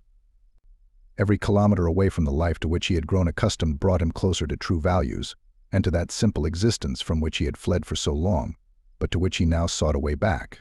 In war and in love, as in the game of pardoning fate, all means are good, and Kevin was ready to go all the way, only to find again the world he had unwittingly destroyed. Sharon, despite the conventions and drudgery of village life, possessed an undeniable inner light and tenacity that was a recipe for a worthy future. Determined to link her destiny with the capital, she bravely left home and her parents in the hope of a better life and the opportunity to support them from the outside. Strongly attached to her parents and understanding the severity of leaving, Sharon always kept in her heart the image of her native home, cozy evenings with her mother and hunting mornings with her father. Entering technical school, and then finding employment in the capital city, allowed her to become the support her parents were looking for as they aged.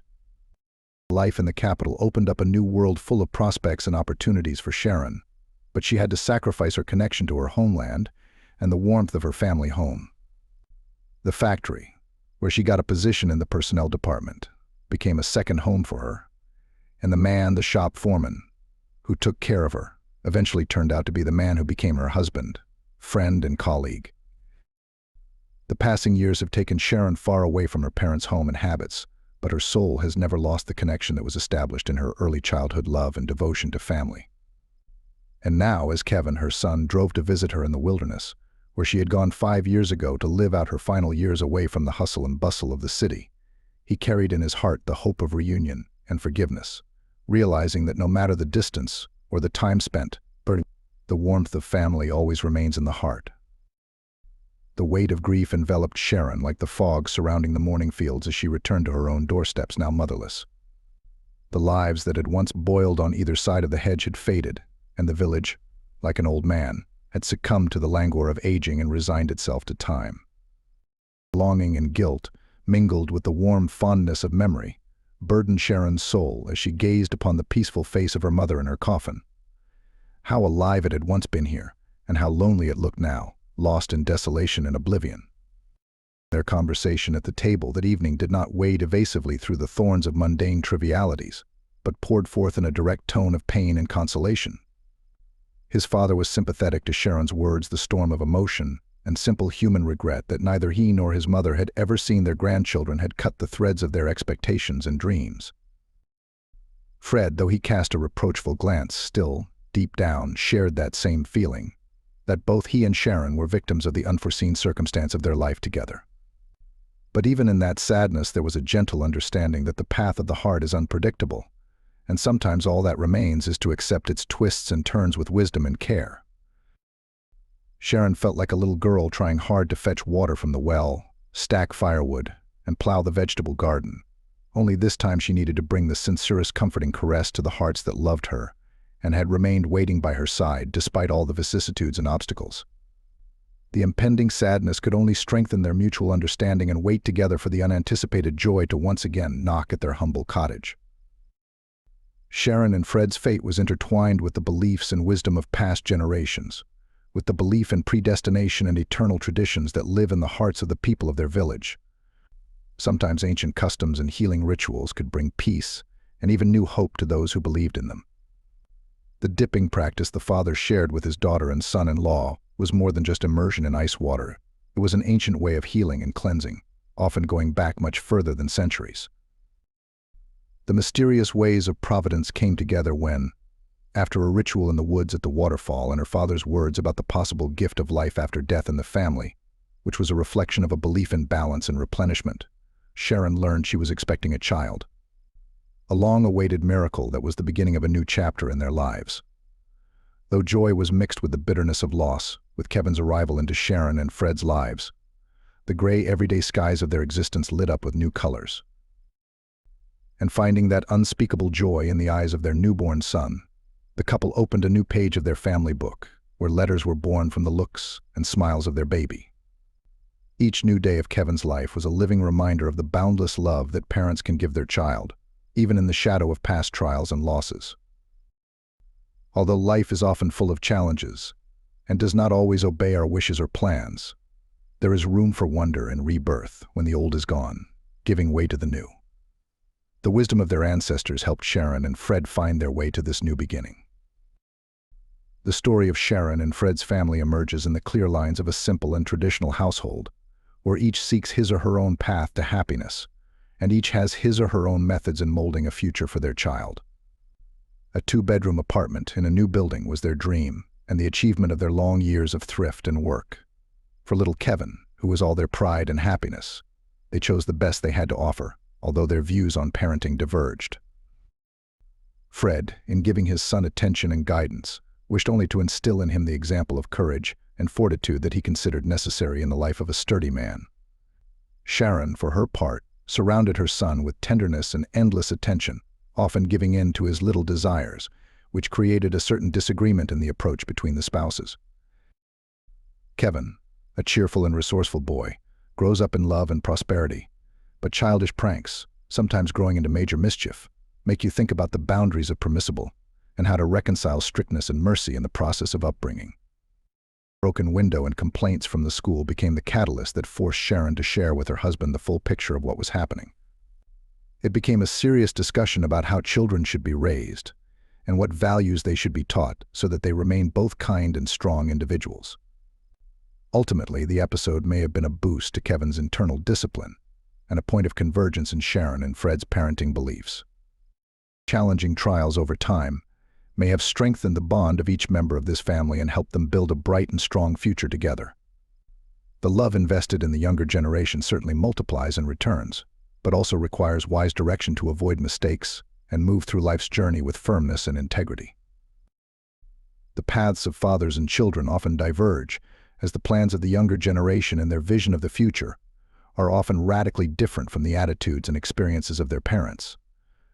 Kevin, full of ambition and thirst for self-realization, decided to reject his father's offer to follow the beaten path and took the course to create his own business, which is a bold step towards independence.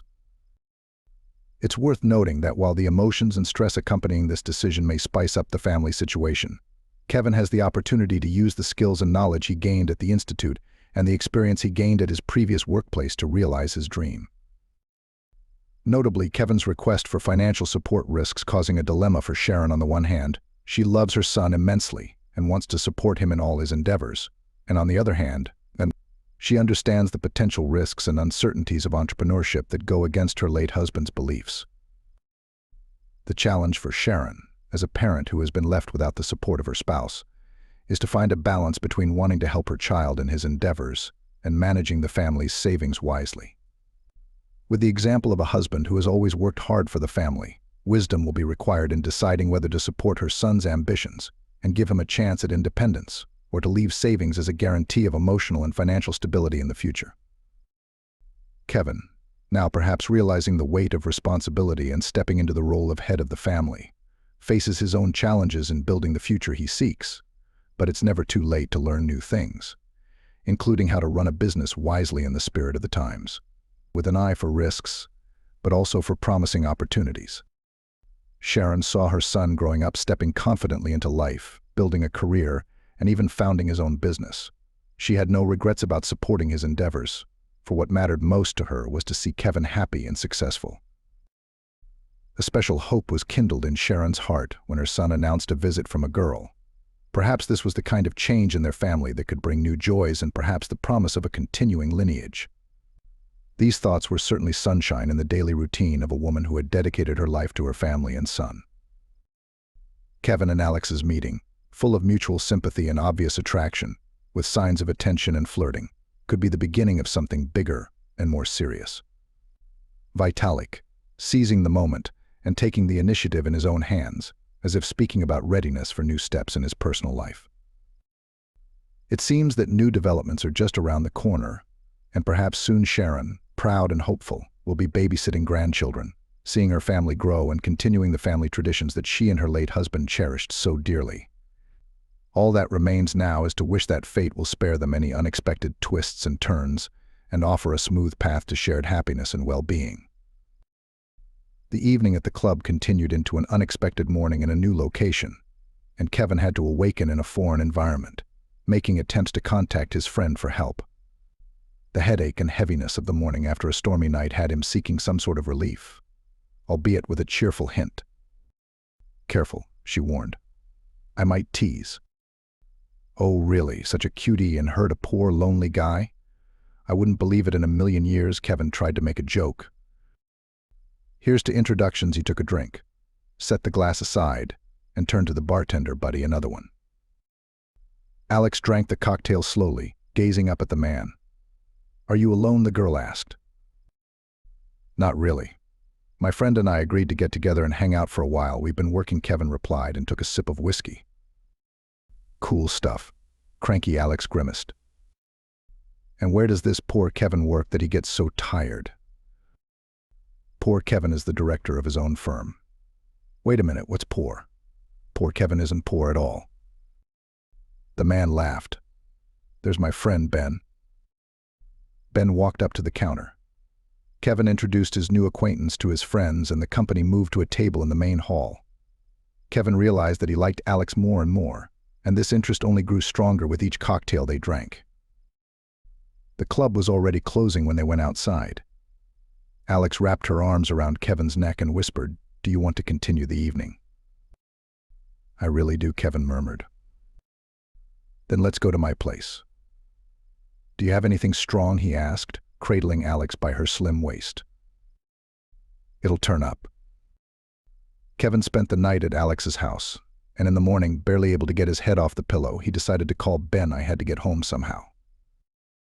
Only long beeps were heard. "Are you up already, honey?" "Good morning," sounded from Alex, who was lounging in bed. She reached over to the nightstand where the started bottle of champagne stood and poured into a glass. After taking a sip, she held it out to Kevin. "Want some? It'll stop the headache." "No stronger?" the man asked. She moved her head and her hair spread across the pillow. "Come on." "There's no one to ride home with anyway," agreed Kevin. "How about a cab?" Alex pointed to Kevin's cell phone. "Or do you just not want to go?" she reminded. Kevin lowered himself into the girl's arms. Panting, they lay in silence, breathing heavily. "Something's making me hungry. Why don't you cook something?" Kevin suggested.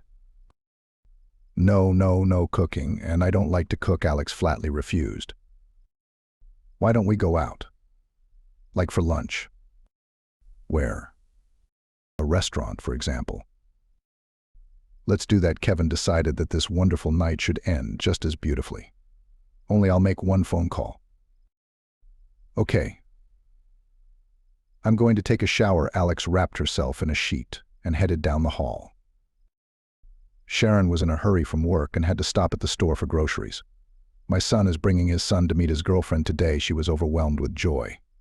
No doubt she's from Kevin's work, smart, kind, and very pretty. No other way. Arriving home, Sharon set about dinner.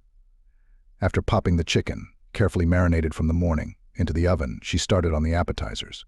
In the living room, she laid out a beautiful tablecloth, dishes and utensils on the table. When everything was ready, the doorbell rang.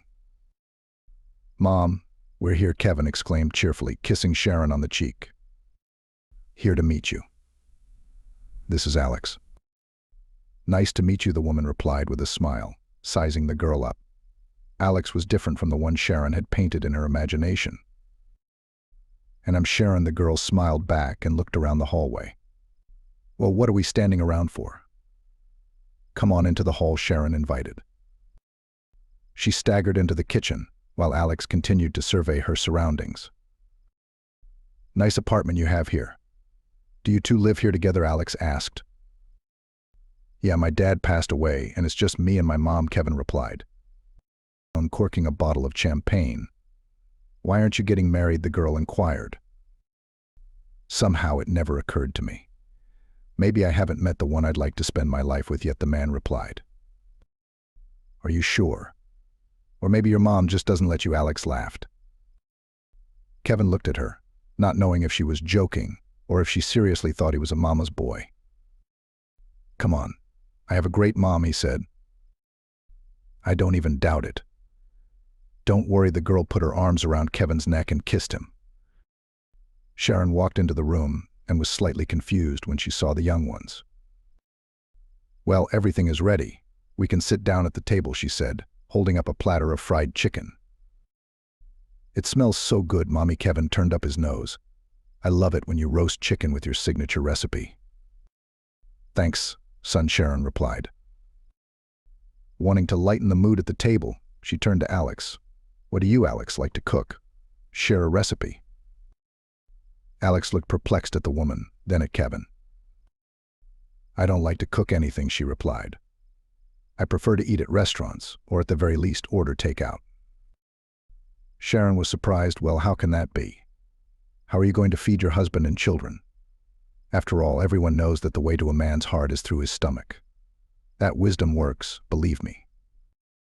"So you married Kevin's dad because of your chicken frying skills?" Alex asked, not the least bit embarrassed, reaching out for the salad. Sharon froze for a moment, stopping chewing. This question seemed to her open rudeness and tactlessness. The smile slowly slid off the woman's face. She looked at Alex, who continued to put on the salad, unsuspecting. Feeling awkward, Kevin tried to defuse the situation. "Mommy, Alex wanted to tell you that you are a very good cook, and Daddy just couldn't help but fall in love with such a good hostess." He looked at Alex. She nodded, having realized it. Yeah, that's what I meant to say," she added, not stopping chewing. The dinner conversation never really got going. After tea and cake, Kevin and Alex began to pack up. "I'll walk Alex out and come back." Kevin said goodbye and kissed his mother on the cheek. Sharon continued to clear the table. She still didn't want to say goodbye to her guest, showing her displeasure with her son's choice. When Kevin returned, Sharon was just about to go to bed after taking a sedative. "Mom, are you still awake?" Kevin asked, peeking into the bedroom. "It's not like that," she sighed. "Your friend of yours gave me a blood pressure spike. I had to take medicine." "Mom, why are you making this so complicated?" the man resented her. "Alex is a normal, modern girl. She doesn't want to stand at the stove, she won't. Nowadays you can order food, laundry can be taken to a laundromat. Professionals can clean the house too. It's normal. A woman wants to be beautiful and well-groomed, not to get tired of cooking and cleaning." "Do you think I'm tortured?" Sharon objected. "I always took care of Daddy.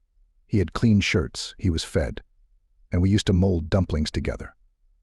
Do you remember that? And your girlfriend doesn't know how dumplings are made or where to get clean underwear. Mom, this is my choice, my life, Kevin tried to argue. All she wants from you is money.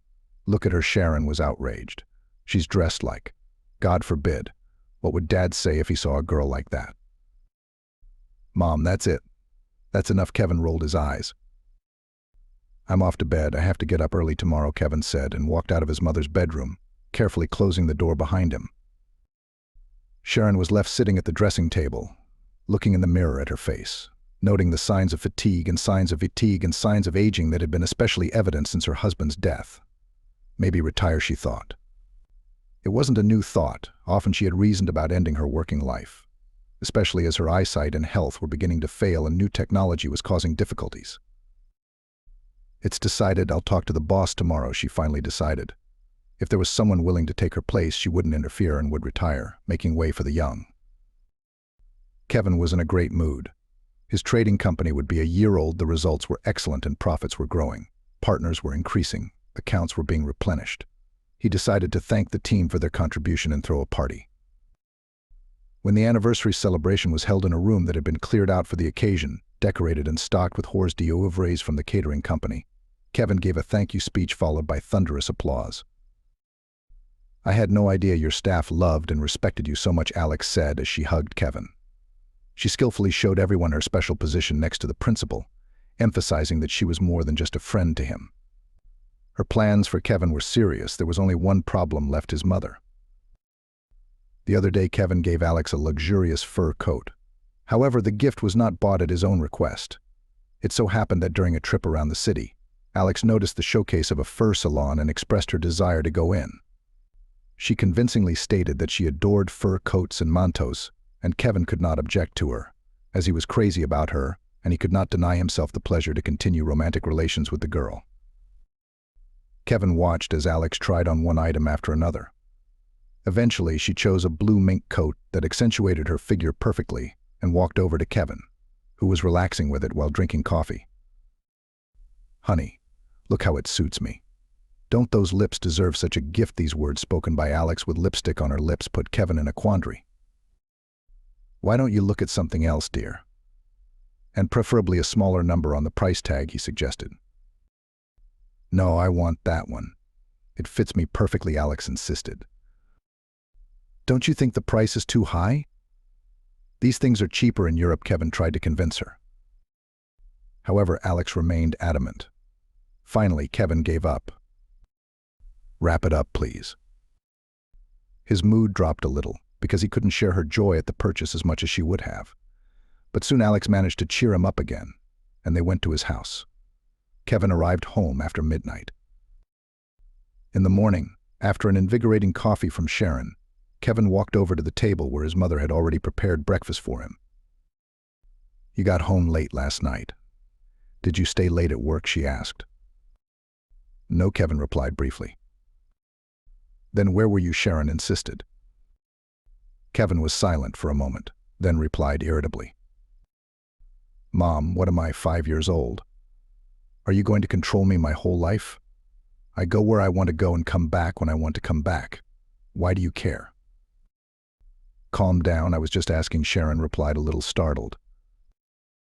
Are we that bad or what? Kevin asked. At this time, Alex reached over to the nightstand for a pack of cigarettes. I knew it, she said resentfully. I knew it. You're just like all men. Coming on to me and then marrying some gray mouse. What makes you say that? The man asked, opening the window to light a cigarette. If you wanted to marry me, you'd have proposed already. What am I, a girl for an hour or something? Don't be silly, muttered Vitalik, waving it away.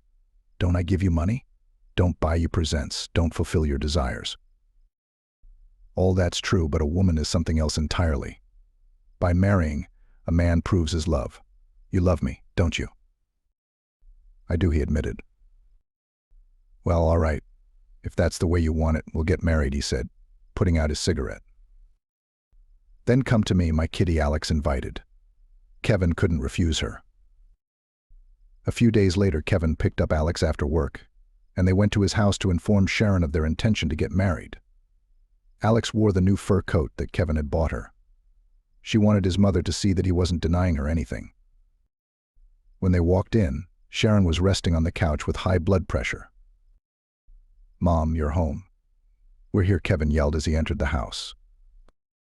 Realizing her son wasn't alone, Sharon got up and met them in the hall. "Hi. Were you resting?" the son asked. "Yeah, I felt a little under the weather," replied the mother. "Hello," Sharon said. Alex, hello, trying to be polite, but her presence caused Sharon to feel negative emotions. "Hello, Alex. Come in, I'll put the kettle on now," said Sharon, heading for the kitchen, but Alex beat her to it. "Don't worry, sit back and relax. I'll do it myself," Alex suggested. "Yes, Kevin, come help me," she added, receiving a supportive slap on the back from him. Sharon noticed the gesture and wrinkled her nose, feeling a dislike for Alex. As everyone sat down at the table, Alex nudged Kevin in the side, letting him know it was time to share the news. "Mom, Alex and I have something we wanted to tell you," Kevin started, but Alex intercepted his words, not letting him finish. "Sharon, Kevin and I are getting married," Alex said loud and clear.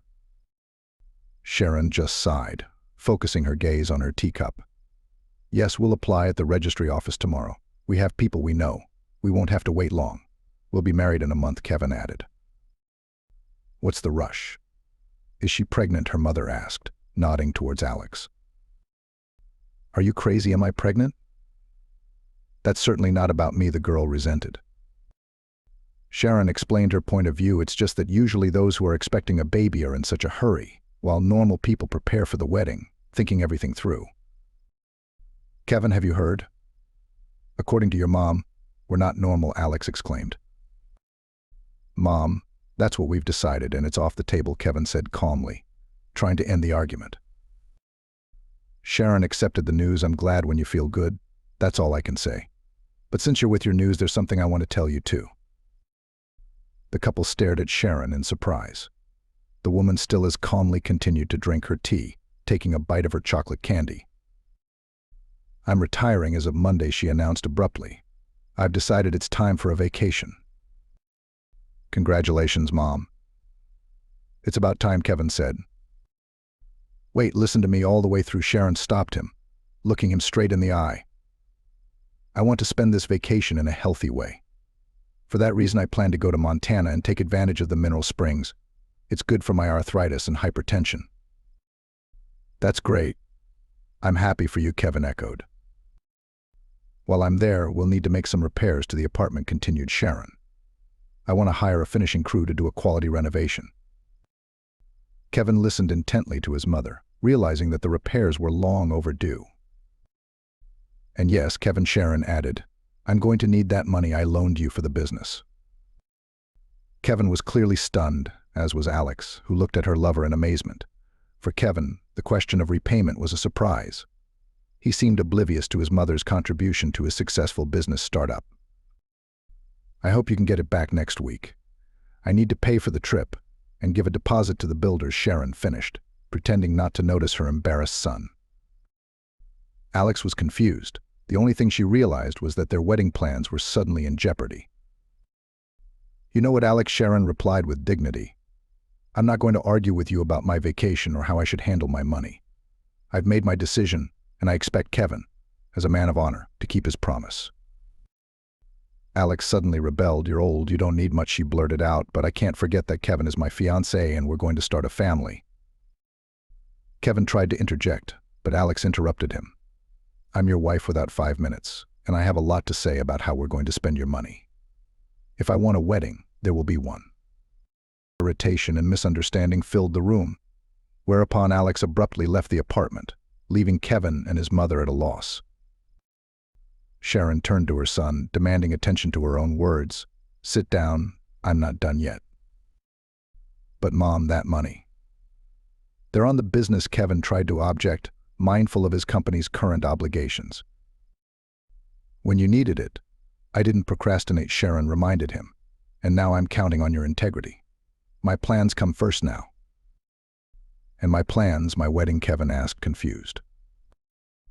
"It's your life, your decisions," Sharon coined, but you have to respect mine as well. Don't forget the decency and mutual family support that you and I have always valued. What does that have to do with me? What does that have to do with you? You should at the very least be pleased, and at the very most, you should help me. No, my dear.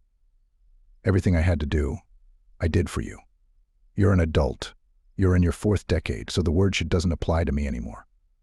You're the one who has to take care of, protect and support your mother in her old age. Or do you have a different opinion? You're being unfair, inhuman, depriving me of the opportunity to marry, Kevin said sadly. I'm not stopping you. Marry whoever you want to marry. Just give me the money. And let's finish this pointless conversation. Sharon left the kitchen and went to her bedroom. Kevin sat there thinking. He was figuring out in his mind how to get out of this situation without getting in a fight with his mother and Alex, and without losing profits at the firm. He really had to pay for the next delivery of goods, and it was quite a large sum. He dialed Alex's phone number, deciding to go to her, to discuss everything, and at the same time to stay at her place for the night. But she didn't answer the phone. She's offended, Kevin thought. He turned off the kitchen light and left the apartment. Getting into his car, the man headed for his mistress's house. The light in her window was on. Kevin noticed that while still driving up to Alex's house. But when he rang the doorbell, no one opened the door. The man started pounding on the door with his fist.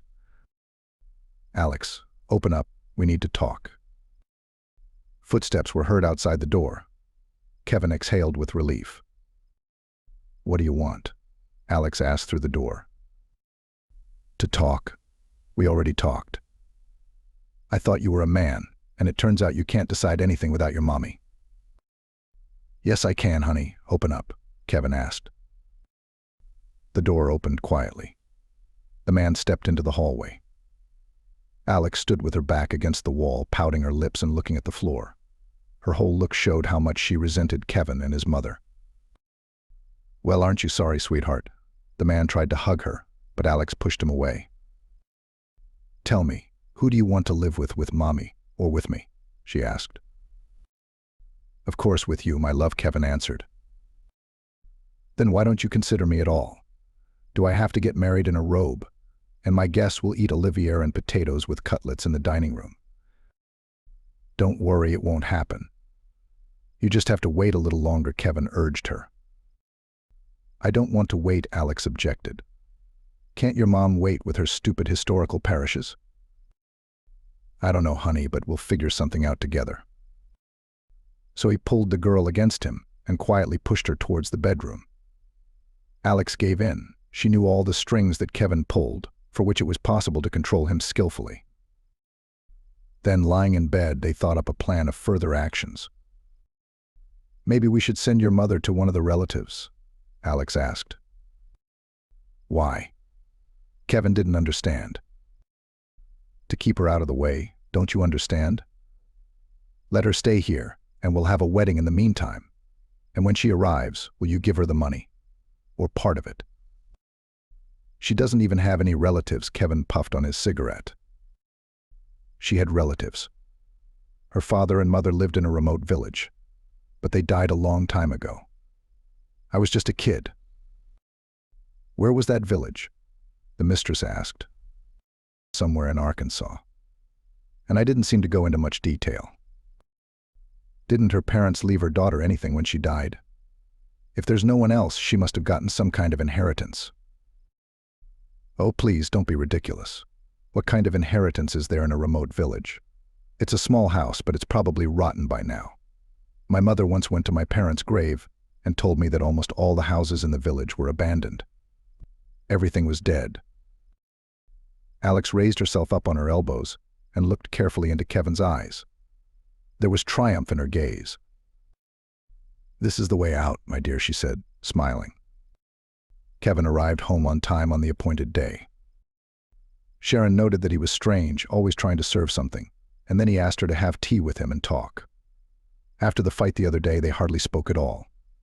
But apparently the son had come to his senses and realized his mother was right. Kevin poured aromatic tea into cups and moved the sugar from his mother. How are things at the firm, son? The woman asked. All good as usual. We are working, moving forward. You know, not a step backward, Kevin said, smiling. The mother thought his smile was strained, unnatural. What do you do? Did you go to a travel agency? Sharon began to tell her story. But her son interrupted her and asked her to bring a clean hand towel. The woman went to her room, and he quickly took a vial out of his pocket and dribbled it into his mother's cup. It was a sleeping pill that had been administered for hours the day before by Alex's mistress. Here, I brought this, here you go. His mother handed Kevin a towel. Thank you, Mom, he said. Now we can have tea in peace. You drink too. The woman drank the whole cup and suddenly felt faint. She leaned against the wall. I don't feel well, Kevin, she said. But the man had already taken her in his arms and carried her into the room. He put her on the couch and hurried into the hallway to open the front door. Are you asleep? Did everything work out? Alex asked as she entered the apartment. Yeah, I think she's asleep. We hurried. We have to get there before she wakes up. Kevin took his mother in his arms and Alex grabbed a blanket and a pillow from the couch. They walked out of the apartment and down to the backyard. The man put his mother in the back seat, placing a pillow under her head and covering her with the blanket. Opening the trunk, he threw in Sharon's warm clothes Alex had gathered. Several bags of groceries stood nearby. Slamming the doors, Kevin and Alex hit the road. As they pulled onto the country highway, Kevin increased his speed. He drove as fast as he could, afraid that his mother would wake up and his and Alex's plan would fail. In 5 hours, they reached the remote village where Sharon had been born and raised. They found her parents' house. There was almost no snow in the city, but here it was still knee-deep. Sneaking to the gate, Kevin struggled to open it and then the door to the house. Then he went back to the car, carried his mother into the hut, and put her on the bed. Where should I put the groceries? Alex asked, standing in the doorway with the bags. On the table, Kevin pointed. He covered the mother with a blanket and put a coat on top, so that the woman wouldn't freeze. Let's go, Alex, he said. They closed the door and drove away, the headlights illuminating the abandoned, shuttered houses. Sharon woke up feeling eerily cold. She struggled to open her eyes and felt a severe headache. Trying to get up, she fell back onto the bed, feeling completely powerless.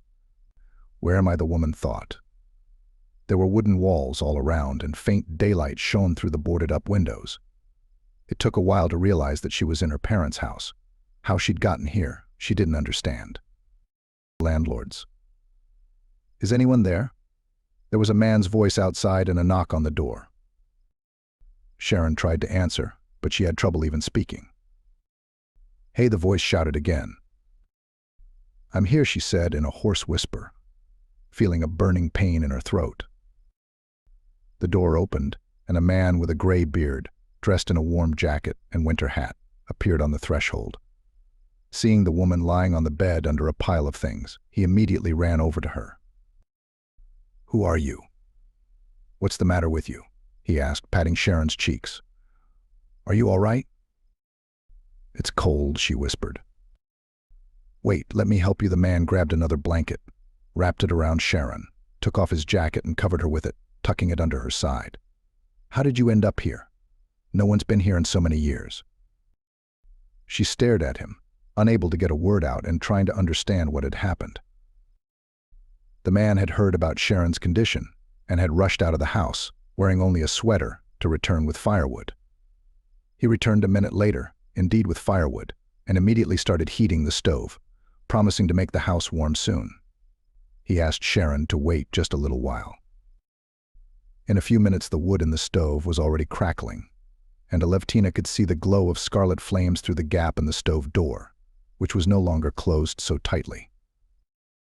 I see that you have decided to settle here thoroughly, said Steve, looking at the contents of the bags on the table. How much groceries did you bring?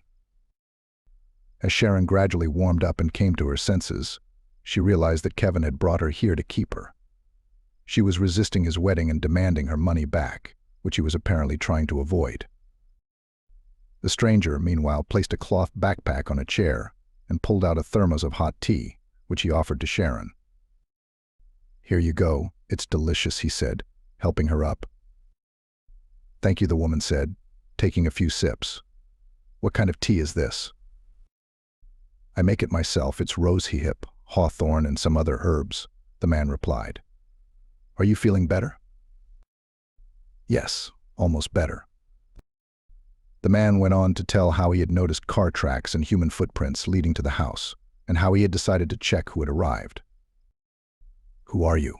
Sharon asked, feeling better after her tea. "Oh, forgive me, you old fool," the man apologized.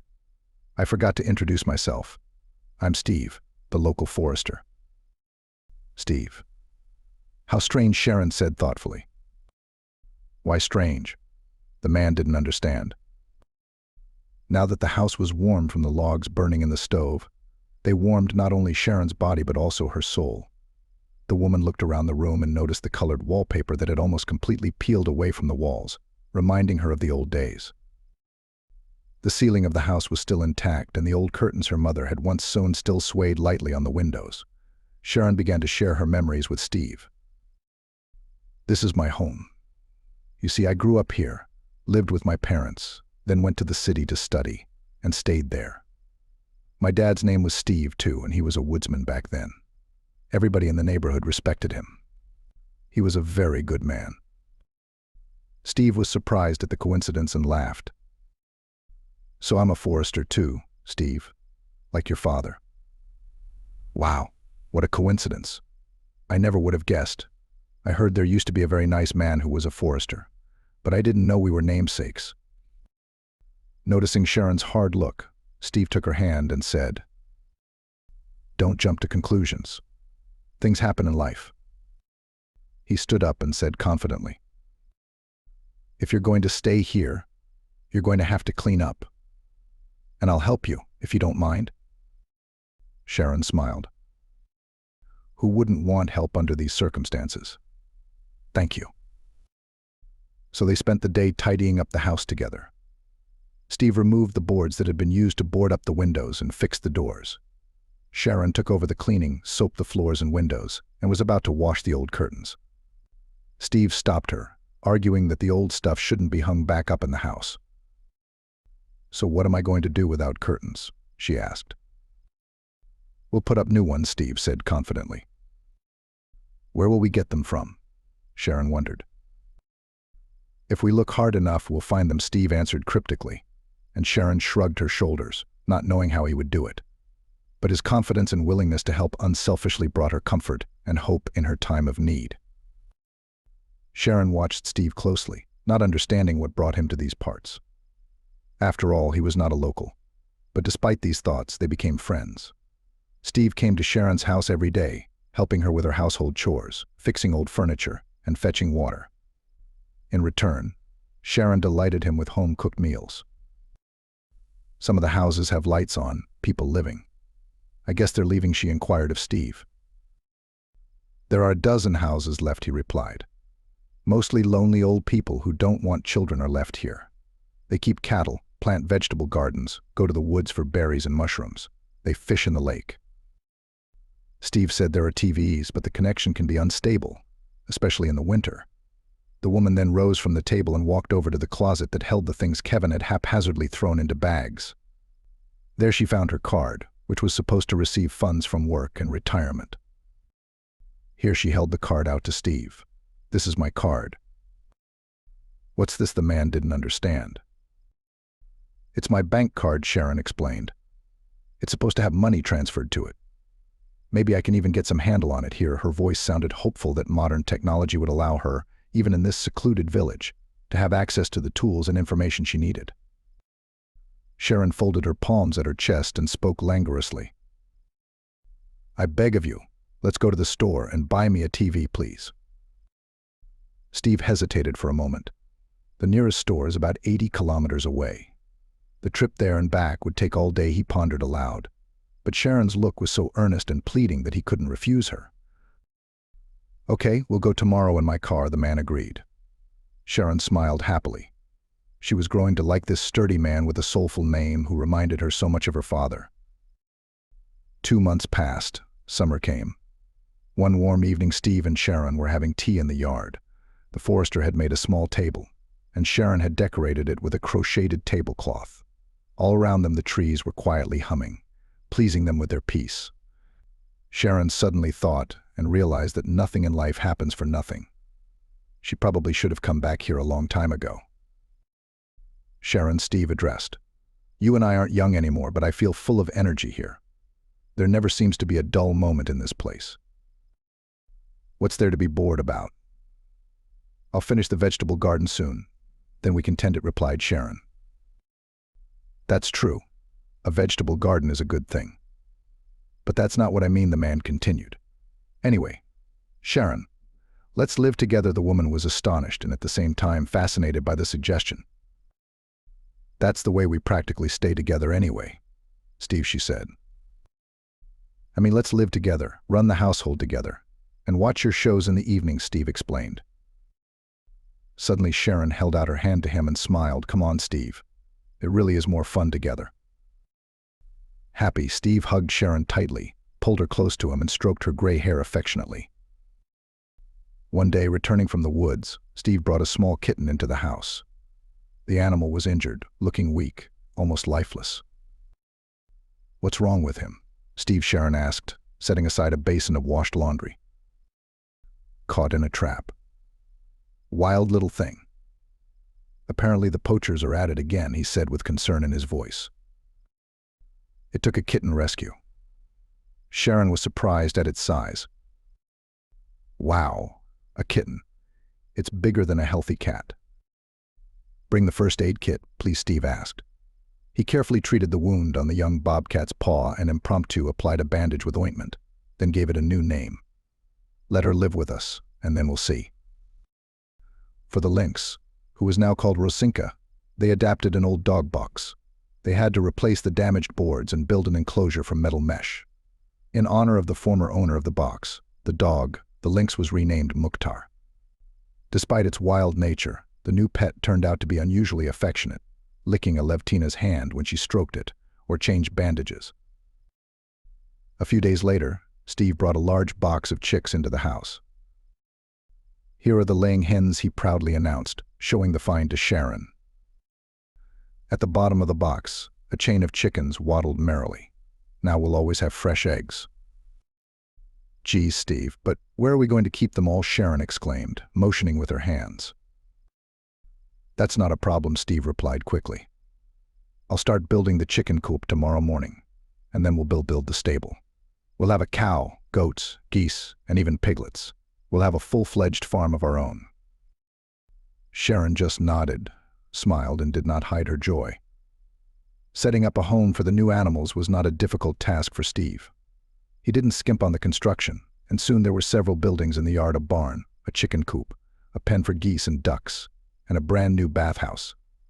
Sharon was overjoyed when the first smoke came from the new chimney. In time we'll renovate the house too. As long as we have the strength, we can do it all, Steve promised. They began to go to town to collect money from the card and Steve's salary once a month. At the same time, at the market they gave away their produce: eggs, milk, and meat. The prices were low, but they didn't want to trade on their own. They had to get back to farming. After making the necessary purchases, they went home. On one such day, returning along a forest road, they noticed a car standing on the side of the road. It's not ours. Must be some tourists, Steve suggested and pulled up next to the unfamiliar car. Hello. Need any help? Steve asked, approaching the car on the side of the road. Good evening, echoed a man in his late 40s. Trouble is, the car's broken down. No matter how hard I try, it won't start. Let's see what we can do, Steve suggested and looked under the hood of the foreign car. After twisting a few wires and looking at the engine, he concluded, yes, it's a serious matter. It needs repairing. But where to find a repair shop around here? The man asked anxiously. I looked on the navigator. There are no settlements nearby. Two boys of about 10 years old ran out of the car, followed by a woman. Steve looked at the family and said firmly, let's go to our place. You'll spend the night and we'll tow you to service in the morning. I'll get the rope. After the men hitched the foreign car with the cable to the car, everyone took their seats and Steve carefully dragged the car up to the village. "Here we are," Sharon said as she greeted the guests. She led the woman and children into the house. The guests turned out to be visitors from far away who wanted to see the local beauty, but their plans were disrupted by a car breakdown. "My name is Sandra," the woman introduced herself.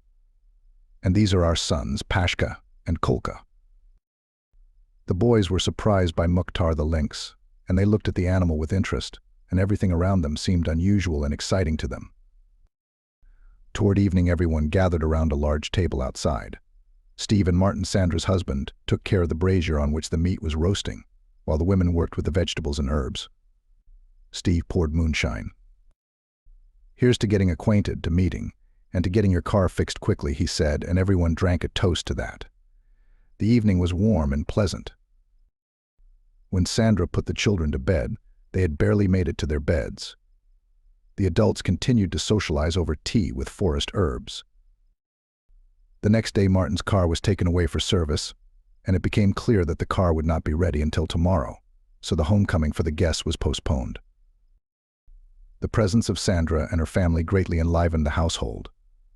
The boys spent the day with the animals, feeding carrots to the rabbits, carrying hay for the cow, collecting eggs in the hen house, and then drinking steaming milk.